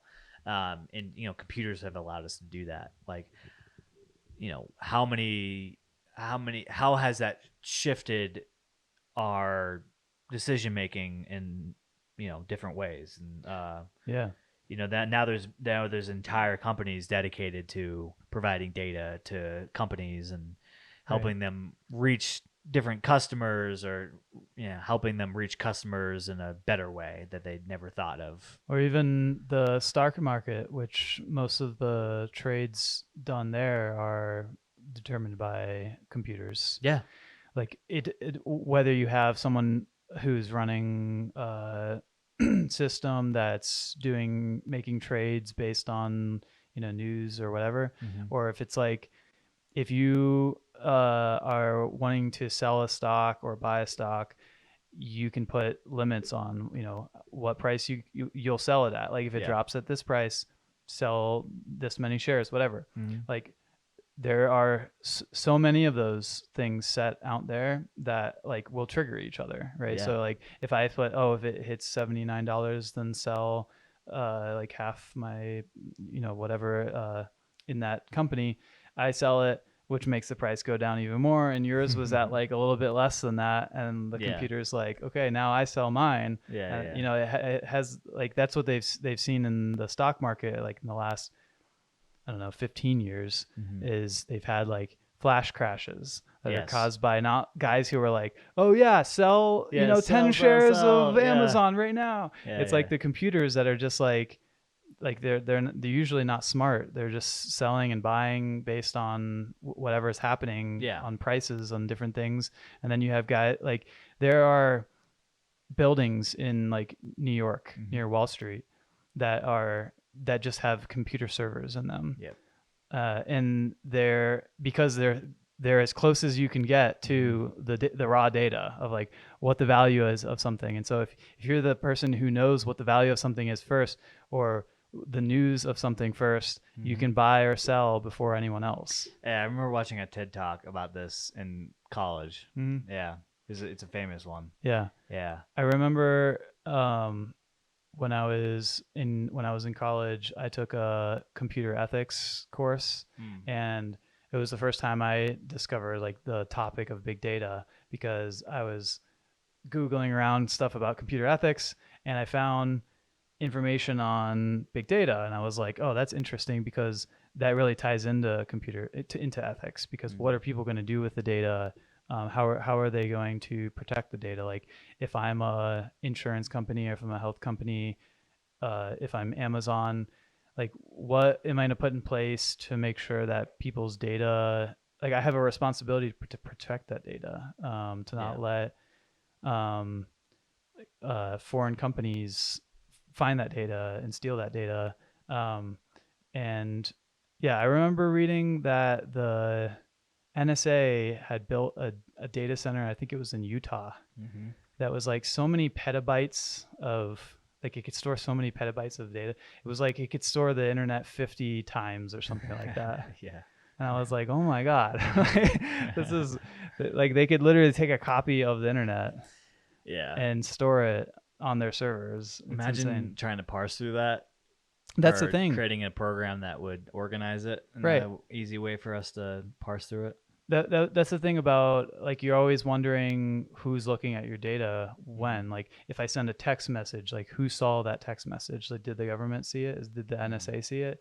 And like, at some point the answer may have been probably not, because there's so many text messages, millions that are sent every day, Yeah. potentially billions, I don't know. Like, how do they have the resources to go through billions of text messages? But it's like, with the computers that companies have now, like IBM and Google have now, and like probably the NSA, I don't know, like, it's probably possible Yeah. that Yeah. they're going through most of the data on the internet, Yeah. Yeah. that's flowing through the internet. Yeah. It's crazy.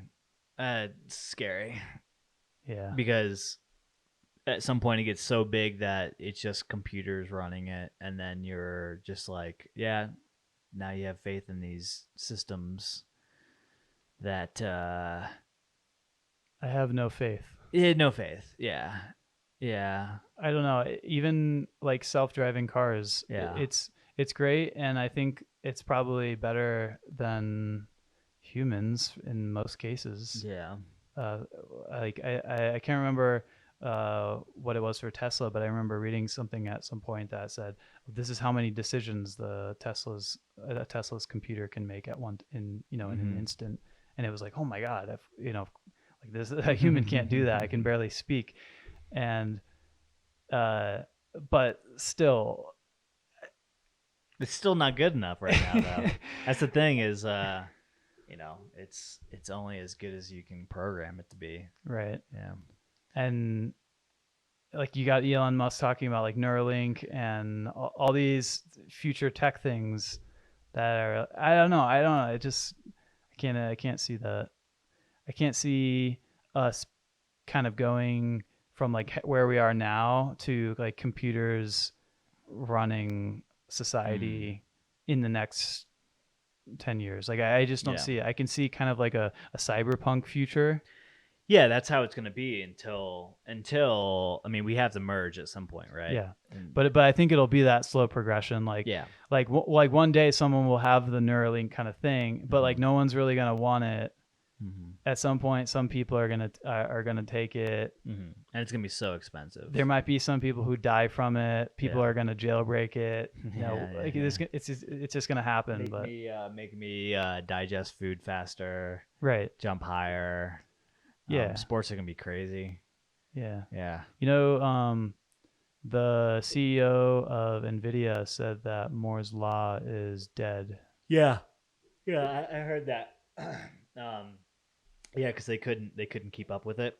I guess so. Um, But it made me curious, because I thought they said that the new graphics card that they're producing is like 2 to 4 times faster or more yeah, but performant. that's not what the law says, right? The law says that the number of transistors that they can put into a processor unit doubles every year. Well, it's more like, I don't know if it's specifically about transistors. I thought can't it remember. was. I think it's more like I don't know. Let's look it up. I thought it was more about the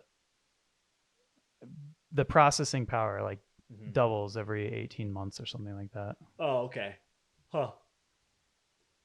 They might be talking about CPUs in general, or CPUs. Okay, so no, it is about transistors, I guess. Yeah. Which, so- I mean, so at some point, doubles every 24 months. doubles every 24 months. But the thing is, you can make a 2 chip years. bigger. No, but Same we're chip. talking about density here. Right. Yeah. Of course, it like, I already thought it was dead. Like, what I learned in school, I took an operating systems class, and operating systems are heavily reliant on how processors work, how chips work, and so they actually, I thought Moore's law was already dead, because in order to keep up with Moore's law, they've done other things. They do like parallel processing within. They create like pipelines within processors, Yeah. and Cores. it's essentially writing code almost to make hardware faster. So they're like keeping hardware similar, that kind of like they're enhancing it, but then at the same time they're making it faster with like being able to put less into the core. I don't know. But there you have it. We have what's it called that Google and IBM and them are going for?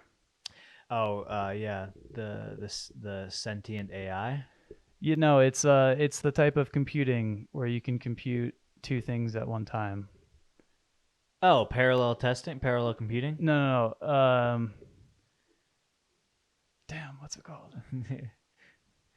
What does it have to be? What's it related to? Uh, it's like when you can represent a bit like in two Quantum. quantum. Yeah, quantum computing. Yeah. quantum computing. Yes, yes. That's what the future is. Yeah. Well, that's what I think the future is. Yeah. Because like quantum computing is a theory. It's not. Nobody's actually done it yet. I thought that they claimed that they've done it. Yeah. Well, they also somebody in Google claimed that there was a sentient AI, and that's also not true. Because so it's like based on quantum mechanics, Right, which is just a theory. Yeah. Right. Yeah. So somebody came up, and most of physics basically stopped progressing after the 70s. Like they haven't really made much more of a breakthrough past quantum theory. It's like, yeah, it's kind of a dead field. So it says that there are quantum computers, but they're too small to outperform a classical computer. Right. The fuck does that even mean? Yeah. So like they well, yeah, that's the thing is like, is it a quantum computer then? You know, like, does it actually perform as the theory state? Like, if it does, then it, you know, what do they need to like basically scale it? Like I draw a parallel to nuclear fission, where it's like it's a theory, and they recently just cracked it, where they're like, yeah, we did, like, I think in California they just basically they turned it on, and they were able to, for like a very short amount of time, create nuclear fission. It wasn't stable. It wasn't like sustainable, and they couldn't scale it, but they actually did it. It's basically like the closest thing to perpetual energy as you can get, and it's like renewable and eco-friendly. It doesn't. Isn't that what the sun is? Yeah, basically, yeah. So they created it. Yeah, they were able to recreate it in a lab. Yeah. Oh. Mm-hmm. Yep. Pretty big deal, but they can't. I think it's like they can't get it to stay on long enough, or they like proved it was possible to create it. They just couldn't sustain it long enough. And they've done it before. They've done it. I think they did a couple of years ago, and then they were just able last month to do it again. I thought that's what an atomic bomb was. No, that's different. It's different? Yeah, that's different. I think that's So this says that nuclear fission is a reaction in which the nucleus of an atom splits into two or more smaller nuclei. Yeah, maybe I'm thinking of something else. It's something adjacent to that. Fusion? Fusion, yeah. Yeah, there you go. Is it? Yeah, fission and fusion. Sorry, that's the. Oh, so fusion is when that you combine atomic nuclei to form one or more different it emits heat, nuclei. and then they can capture that and convert it to energy, or convert it to grid energy. Basically, is what they're trying to do. Yeah, it's not practical yet, but they're working on it. Apparently, it's like one of those things. It reminds me of quantum computing. They're like, yeah, we think we can do it. We're close, but it's not feasible yet. You know, they turned on the hadron collider thing. Yeah. Why did they turn it off? Well, I think it's very expensive to operate. First off, is that it? Yeah, and I think I don't think they were able to do much with it the first time or whatever. So they made it better? They probably did, yeah. I don't know much about the project, but it's a physics thing. Yeah, it's very expensive, very time consuming pursuit, I think. Physics is I think I said this before. There was some physicist I listened to, and he was like, physics is about uh like letting the next guy discover something or whatever. Yeah, except nobody in physics has discovered anything new in the last 50 years. It's crazy. Yeah, that's because all the physicists just want to be like TikTokers and shit. Well, a lot of like physics now or quantum physics is basically just theories. They're unprovable theories. You know, it's a field where it's just like mostly just people thinking about things. It doesn't. It's not very profitable. That's why a lot of people don't get into it. And again, nobody's made a new discovery since the 70s. Um, Yeah, I think it's really complex too. yeah, They have there's so much to learn there yeah. that it's really hard stuff too. Yeah, it is, and you have a bunch of people. It's also very gatekeepy. I've heard like the community, the academic community of physics. There's like two different sides of thought to it, and a lot of the leading people have big egos, and they try to come up with like quote unquote the theory of everything. You know, to describe how everything exists. Like Neil Tyson. Yeah, I don't think he has a theory of everything. No, but is he one of those? No, People? he's an educator. I wouldn't call him a physicist. He's not a physicist? I don't think so. I thought he was. No, I don't think he practices physics. I Really? think no, he's an educator and Oh. a public figure. Yeah. So he's like Bill Nye, but smarter. Yeah, he goes he like talks to people and teaches people about science and cosmetology and things like that. Yeah, so he's an astrophysicist, author, and science communicator. Yeah, science communicator. That's what I don't think he really does much like lab coat practice. I think he's mostly just a public figure now. I feel like Because I think that's more profitable, to be quite honest. yeah. Yeah. I remember when he got kind of popular. Mm-hmm. I'm not sure why. I think he's just charismatic. Yeah, he's charismatic. He's articulate. And props to the guy. He is a good communicator. He knows how to talk in layman's terms and explain very complex things in a very simple way that you and I, who are just complete dummies. By the way, Miles and I are both physicists, so everything we've said in the last like discussion is spot on, 100% true. I took physics 1 and 2 in college. Yeah, you did. With the labs. With the labs. Okay. And in my physics 2 class, I took the final exam, and I'm pretty sure that I failed it. but the curve? I had a curve. Yeah. That fucking curve, man. Also, I had a good enough grade in the class where it was fine. I think I had a B in it. Yeah. Fucking physics. Fucking physics. So it's so hard to wrap your head around some of those things. Yeah, because most of what they talk about isn't real, Yeah. or it's all just it's all theory. That's what I heard Einstein. He was kind of like the way he thought was he would just think like, what would it be like if I did this thing, and then you just kind of come up with an explanation and try to prove it. I think there's a term for it where you start at the end and work your way towards that instead of like starting somewhere and then taking something in blind faith and finding out the result of it. Yeah, I feel like I have a hard time. I think that's one of the reasons why I liked physics. I thought it was fascinating, but I didn't like it in that I wasn't that good at it. But I have a hard time with things that aren't like very rational and based in fact. Yes. I just have a hard time trying to be creative with a concept. Yes. Like I just like to know like the details. This is this. There's no other way to do it. Yeah. You know what I mean? Yeah. Yeah. It's like chemistry is a very practical science, right? Yeah. And then like you have something like quantum mechanics or like physics that's like not the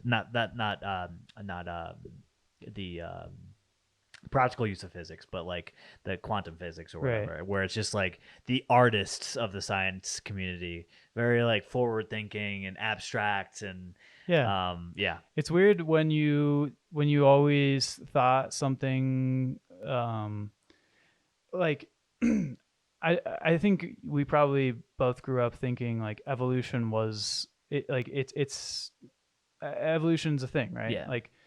We know the theory of it, and they know basically like how it all works. Yeah. But actually there's still things that they don't know. Yeah. Like it is a theory, or there's lots of theories based around, and like Darwinism, Mhm. like he was on a path to something, to what we know now, Mhm. but he was wrong about so many things, Yeah. even like things that in the past were facts, or not facts, but like people regarded them as facts. Like there used to be a thing called the luminiferous ether, I think it was called, Mhm. and it was like how they used to think that like radio waves and sound waves, or sound waves and whatever, moved through air.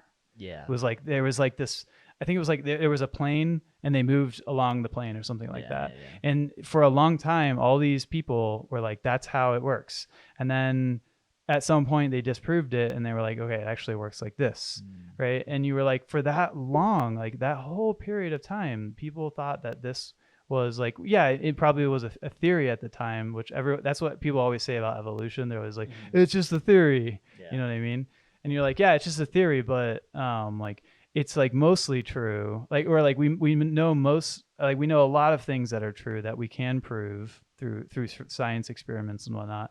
But there's still a lot of things that we don't know how something works. Yeah, it's so funny. Like you think about the 1400s and stuff, and like when people were like, "Oh yeah, we understand so much now, and we can, shoot light through prisms, and we understand how that works, and weight and physics, and it's just like, yeah, now God's dead. That was a thing where they're like, we understand now God's dead. Like we don't need God anymore because like that was a reason why we had gods around, because we couldn't explain the current understandings of things.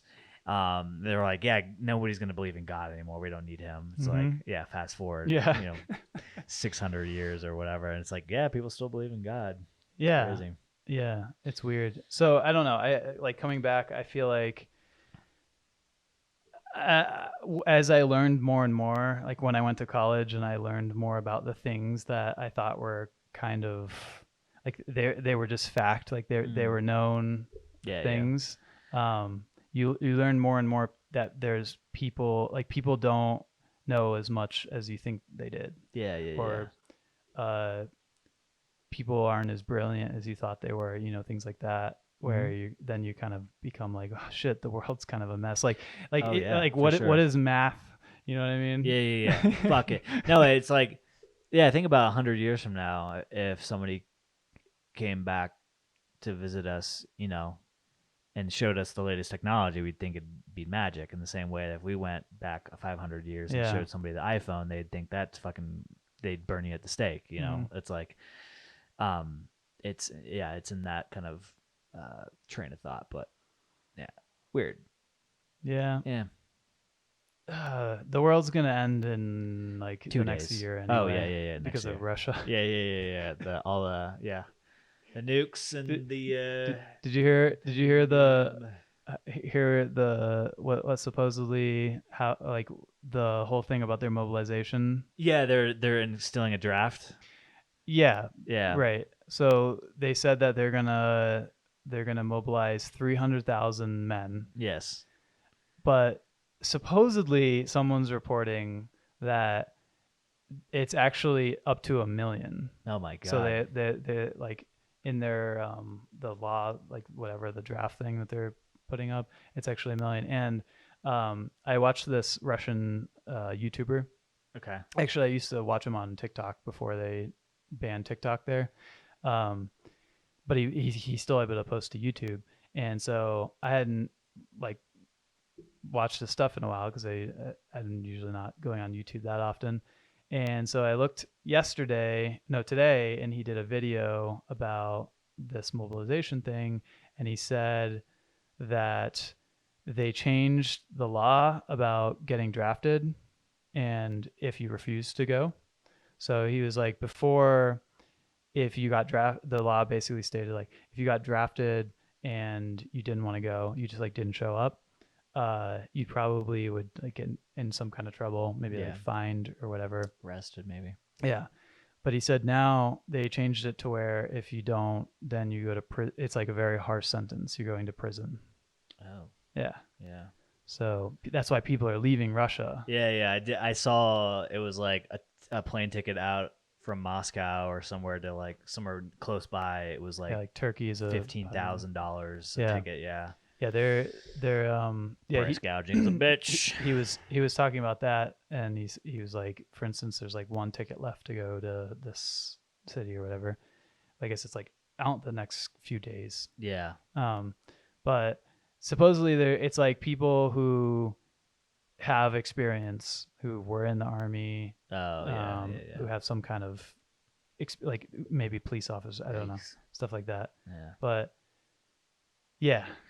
Yeah, it sucks. I feel like that would never happen. Well, if it ever happened in the United States, I feel like people would riot. What, a draft? Yeah, draft. Yeah. Well, I mean, like a necessary draft, or like if we were invading a country that didn't ask for it. Yeah, if like your country was already like Like if we were eh, if we were going to the Middle East and they were like draft time, Yeah. and we were like, yeah, mm, or Vietnam. Like Oh, that yeah. was a big one. Yeah, If like something like Vietnam happened today, where like half the country was like, I don't think this is a good idea. We shouldn't be doing this, and they were like, now we're drafting people. I feel like it would be a pretty big fucking deal. So like, what do you think about this? So if Russia actually had been successful in Ukraine and taken, like the important places there, and then decided to move on from there into like Finland or Poland, one of the NATO Poland. Yeah. And then the U.S. is like, okay, well, we have to defend the NATO territories. Draft time. Yeah, How do I you don't people think they feel would need a about that? draft, honestly. Yeah, I don't think they would need one. Because there's enough NATO countries to. Yeah, I think there's enough reserve. I think there's enough active military. I actually don't know this. This is my gut feeling, is that there would be enough people volunteering. There would be enough people to to do that. I think where a draft wouldn't be contested would be if like somebody was invading um the United States, like a homeland. I think then people would be like, yeah, obviously I'm gonna join. I have no problem joining to defend our country. Yeah. Isn't it weird how like no one really cares about North Korea anymore? Like, do you think Kim Jong-un is Yeah. like pissed off about this right now? Yeah, he's like, I'm not as popular as I once was. Yeah. Yeah. He's like, fuck, Infamous or not, yeah. I got COVID Yeah. here and nobody cares. Yeah, which is the funniest shit ever. Oh, help us. We have COVID. Yeah. Uh-huh. Okay. Have fun So with that. I saw that Russia is more sanctioned than North Korea. In terms of what? Like sanctions, like Oh, really? monetary and Oh, really? trade Yeah, and stuff yeah. like that. Well, I just saw that their stock market last week just completely plummeted. Oh, did it? Yeah, Finally? yeah. Uh-huh, finally, yeah. I mean, that was like the biggest lie ever. Yeah, of course. Yeah, I've been watching some videos where these guys in Russia will just go around asking like people in the country, people in the city and stuff like, would you join the mobilization, or Yeah.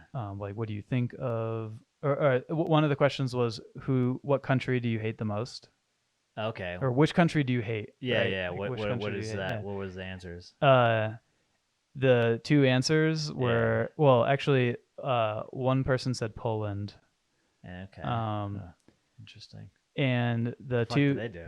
two answers are well, Poland and Russia, I think, have had like a very long historical battle between the two. Like Belarus, which is between the two of them, has that territory has like sometimes been Poland, sometimes been Russia or the Soviet Union. Anyway, so I think they just kind of dislike each other. Mm-hmm. And they said America and Ukraine. Yeah, I mean, the thing about Russia's really good at propaganda. They've always have been, and I think this is a Putin's not shy to saying that the reason why we're at war is because of the West and the Western ideology. I mean, listen, we did the same exact thing when it came to Vietnam. Special Operation The Network. reason why we went to Vietnam was because we were afraid that communism was going to spread over into here, and then we had to stop communism.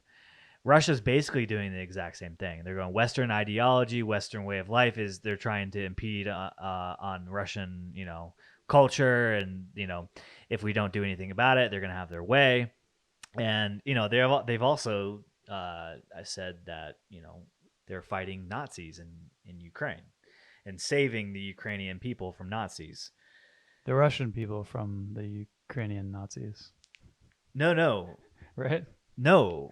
The Russian troops think that they're going into Ukraine to save Ukrainians from Nazis. Right. But like Ukrainian Nazis. No. But they're like truly Russian people. That They're like, Ukraine. you're trying. Yeah, they're basically saying Russia is trying to help. So, yeah, I mean that's the propaganda. I mean, and so if you look at history and the wars have been fought and the propaganda that's been used to fuel those wars, this is just another. It's just another act out of a playbook. Yeah, but we don't do that anymore though. Okay, whatever. Was you being sarcastic? No, because we totally do. No. I mean,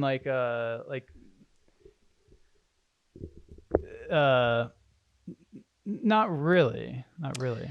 I mean, we went to war with Afghanistan and Iraq and all those. Yeah, but we had a specific reason for that. Yeah, what was the reason? Because of terrorism. Uh-huh. Right, but there was actually terrorism. Yeah, but it wasn't to the extent of which. I mean, they were like, there's nukes over there. Well, no. There was no weapons of mass destruction. Right. I think that they used an already bad situation. Yeah, right? and also if you ask, the random guy in his basement, he would tell you that 9/11 was an inside job. Yeah, and exactly. Used it to propagate a war. Yeah. No, I think it's like somewhat different. So, like most other nations, like also went with us into the Middle East and fought. Yeah, but because that's only because they're allies, and a lot of nations didn't go into the war that we started. Right, but like nobody in the rest of the world agrees that Ukraine was a threat to Russia. No. Well, China does. No, they don't. Oh, they don't. They don't agree. Oh, I thought they did. No, I don't think that North Korea does. North Korea. Belarus does. I think China's position is that Russia is protecting themselves, but even in their recent meeting, the dictator of China expressed concern for why they needed to be in Ukraine. Yeah, right. Well, let's just say that China's not anytime soon going into support with ground troops to help Russia. So China, the country who also wants to take a nation, obviously would be the one supporting the other country who wants to take a nation. Yes, you know what I mean? Yes. Yeah. But if you look at the Eastern countries, I guess you would call them, there's a pact between some of them. It's like China, Russia, Iran, I think is one of them. There's some others. And you look at them and you're like, they're the worst countries. They're all the bad countries. You know what I mean? Yeah. If you look at the most free and every country does bad things. We do bad things. The UK, the countries in the UK do bad things. But in general, I think we're a force of good, right? There's the UN is established. They have created international laws and stuff. But then when you have all of most of the countries, and even some of the ones that aren't known to be the better countries, saying this is not right, this shouldn't have happened, and you have people in Russia who are saying the same thing, then you're I don't know. Yeah, no, I mean, this is definitely something that's due for a longer conversation about like what's the whole we are the good guys, they're the bad guys. Because right now in China, there's probably not having a podcast because that's frowned upon, or there's censorship and stuff about talking about certain things. But I'm sure there's two people discussing how bad the United States is and how China is, the force of good, and all they want to do is help people. They do that in Europe too. I mean, yeah, exactly. So it's like, who's right, who's wrong? Yeah, there's totally bad things, but I think, like in the U.S., do we have censorship to the extent that they have in Russia and China and Iran? Yeah, there's definitely like I said, there's people who are protesting and rioting in Iran right now because of that woman who was murdered by their government. Right, you're right. Yeah, not a good like thing. Women don't have freedom there. Yeah, but there's also people in Iran that were like, that is a good thing. Yes. Yeah. And so who's wrong, who's right? Right. So I personally think what they did was wrong. Right. I think when you look at right and wrong in our society, it's usually on the line of like if you're infringing on someone's rights. Yeah. So okay. So your perspective of right and wrong is based on your cultural's ideologies, right? Yeah, for the most part. Yeah, right. For the most part. Okay, so if the ideologies of Iran are the way they are, does that make it wrong or right for them to do that? Because yeah, I think it. So if again, I think it's wrong. I'm not saying. I'm steel manning this argument. Right now. No, I know that's like the whole thing. Like we make up what's right and wrong. Like, right. Exactly. There's no actual wrong in society. Like we decide what's wrong. Like in nature, animals kill each other, like just for food. Yes. And like a lion wouldn't be like, it's wrong that you ate that hyena or like you ate that other lion because you were hungry. Yeah. Right. They would just be like, you were hungry. Yes. And I'm going to eat you. Right. But I think, and that's what people have always complained about the U.S. because we've always tried to intervene in other countries where we've said like, oh, you don't, the people don't have freedom, so we have to give them freedom. Yeah. Regardless of if they intervened in our world, in our society, yes. Like if you have a government who is cyber bullying us, then we have the right to intervene in their country, right? But if you have one that's just like murdering their own civilians, do we have the right to say like, in our country, it's bad to kill people? That's my thing. That's my biggest qualm is like, I don't think we should intervene.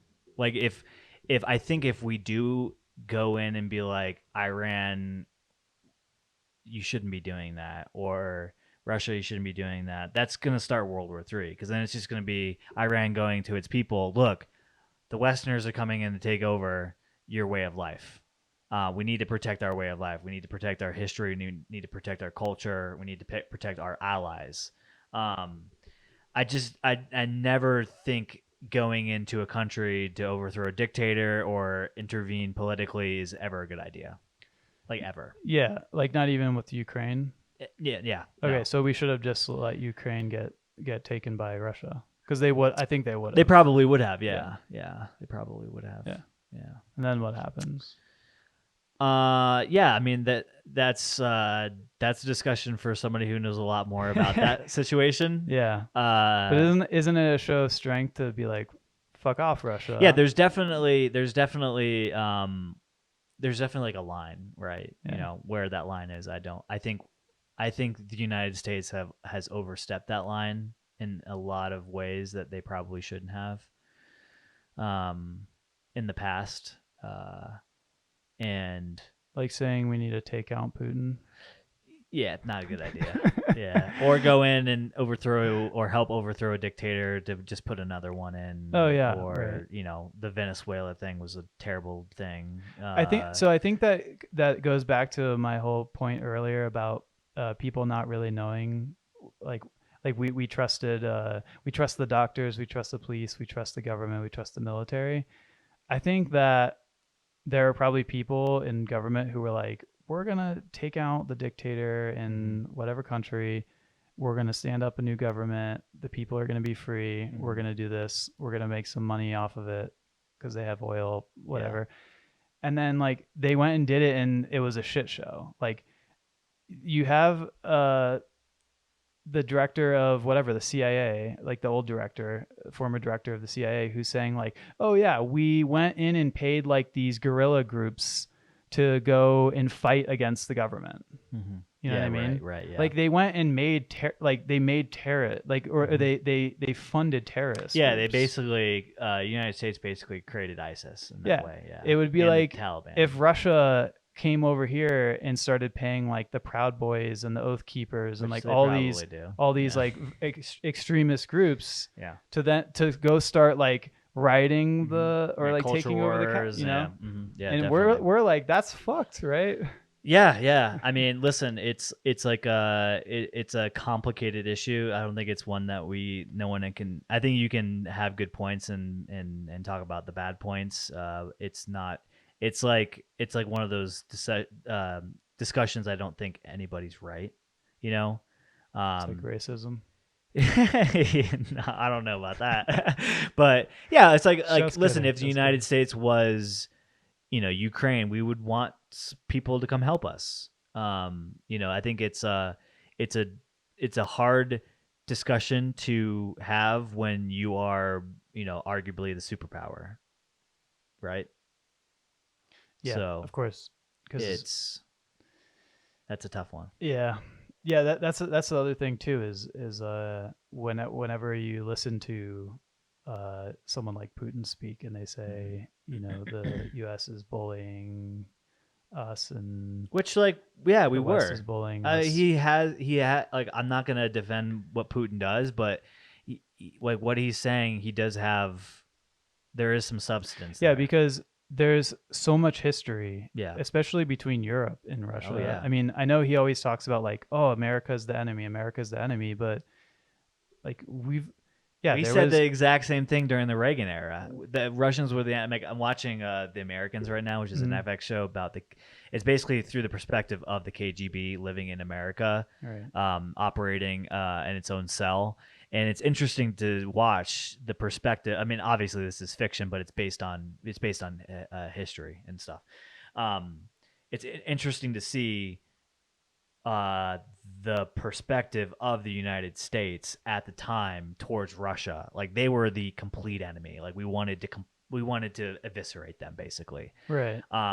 Because they were the other world power. Yeah. They were a threat to our democracy, basically, and that's how Reagan and that administration sold it to the American people. Yeah, but it's funny because we've never really been at like a direct war with Russia. Yeah. Right. Like I mean, we've been at war with them, like the Cold War. Yeah. Cyber war. Yeah. Proxy wars, like through Syria. It's always been stopped through mutual assured destruction. Right. Yeah. But they have been at literal war, killing each other with Europe. Yes. So like technically they have much more historical beef with the European people. Yeah. Yet they see us as so much of a threat, so much more of a threat. Yeah. That we are their top end, like we are the enemy. Yes. I think Europe is too. Like they are the West. Well, it's like that. So I mean, America has a long-standing history with European allies, right? And so when like Russia goes and fights Ukraine or Poland or Germany or whatever it is, it's also basically fighting the United States because we have a partnership. Because we support them. Exactly. We're like, hey, and that goes all the way back to World War I and II, right? Like the Allied and versus the axis of power, and it's basically just like a long-standing handshake. Like, yeah, if you need help, we will come and give you help. Just like the United States has done with Ukraine so far. We've given them billions of dollars in aid.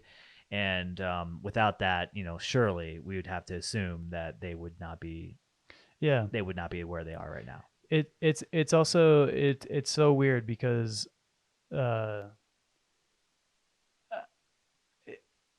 like 2 years ago, did you?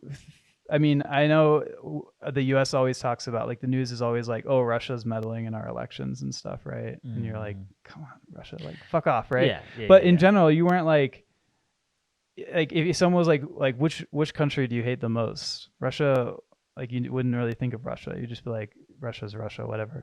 Like they're kind of No, annoying. I would say the flavor of the moment was the Middle East at that Yeah, point. or like North Since Korea or since something, right? since 9/11, it's always been the enemy was in the Middle East or whatever. That's what's been sold to us. Right.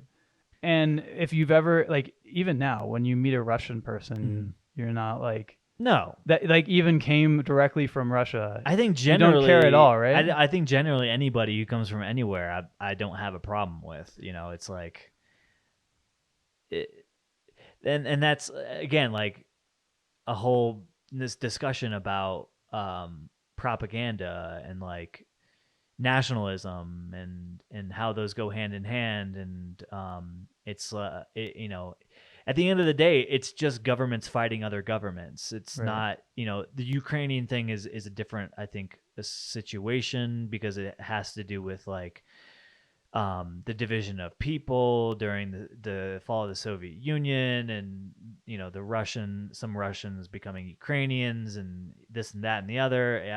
I'm not an expert on the whole history of that, but there's a bit of geopolitical drama going on there with different cultures of people. Right. But like America doesn't really have that. It's just like America government versus China government. Yeah. I don't think They're like the Chinese companies. people really were like, fuck the Americans. I don't think a lot of Americans are like, fuck Chinese people. It's the Chinese government, it's the United States government. And the fact that, like, you and I, simple, common people, have to have some sort of like problem with another commoner is like ridiculous to me. Right. Like it's so silly and stupid, it's trivial and unnecessary. But if you ask a lot of Americans and a lot of Russians, they will say that, like, they hate the other country. Well, I think that's a certain person that their identity falls heavily into that whole drama. It's like I don't know. I think it's silly that if you have a Dodge Ram that you have the American flag with an eagle imprinted on the back of your truck. It's like, okay, so this guy's identity obviously aligns with like nationalism in United States and go America. It's like I don't think it's necessary to I don't personally identify with that, so it's hard for me to understand that. And obviously, like, I don't understand or have the perspective of somebody who works in like the CIA, who has like dedicated their entire lives to protecting our country, or like I've never been in the military, so I haven't seen the horrors of fighting another country or going to war with another government. So like, I'm just here trying to live my life. And maybe that's naive or ignorant, but I think that I'm in the majority when I say that, or I'm in the majority of people who identify in that same way. Who's a bigger threat, Russia or the domestic terrorists living in the U.S.? uh, oh man, that's really hard. That's really hard, because I don't think the information I have to make that decision is accurate. Because I think the whole domestic MAGA thing, or whatever you want to call it, insurrectionists or something. I think that is heightened by the opposition to that. There's a lot of fear mongering going on in the United States currently. I'm not going to ignore that that's a problem. Um, but I think that those fears are being leveraged to sway the public politically. And I think historically that's been done with Russia, in the same way. So I don't think Putin wants to invade the United States. I think he's using the idea of Western culture and Westernism to propagate his war against the Ukrainians. I think Yeah, a war with the United States would be bad for everybody. Yeah, he already knows he fucked up, so he's just trying to clean it up now. Yeah. Yeah, I read that the Democratic Party spent millions of dollars getting Trump affiliated candidates voted in through the primary. Oh, so they could make fools so of them. that they'll lose. Mm-hmm. Yeah. Yeah, I'll just midterms. say I don't really subscribe to the idea that that's an imminent threat. I don't think. No, but what I'm saying is I think it's interesting, like what you said, they're leveraging that. Yeah. They're taking those more extreme candidates who probably wouldn't have won, and they funded their campaigns to make them popular. Yeah, listen, the fact that Trump was so polarizing was so damaging, but also so very valuable to the Democrats because they could use that to win elections, which they did. Which is my point. I think every Republican right now should hope that Trump gets disqualified from running in the election. Yes. Because I think it will really damage the party more. Yeah. And you'll be way better off having someone else. Yes. And you could definitely win. You don't need that loser. Win big. You don't need that loser. Nobody needs him. I think I'd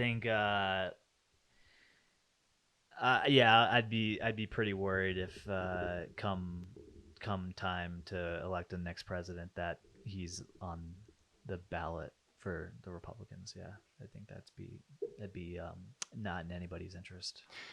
Yep. But anyway, that seems like a good spot to end. Yeah. Yeah.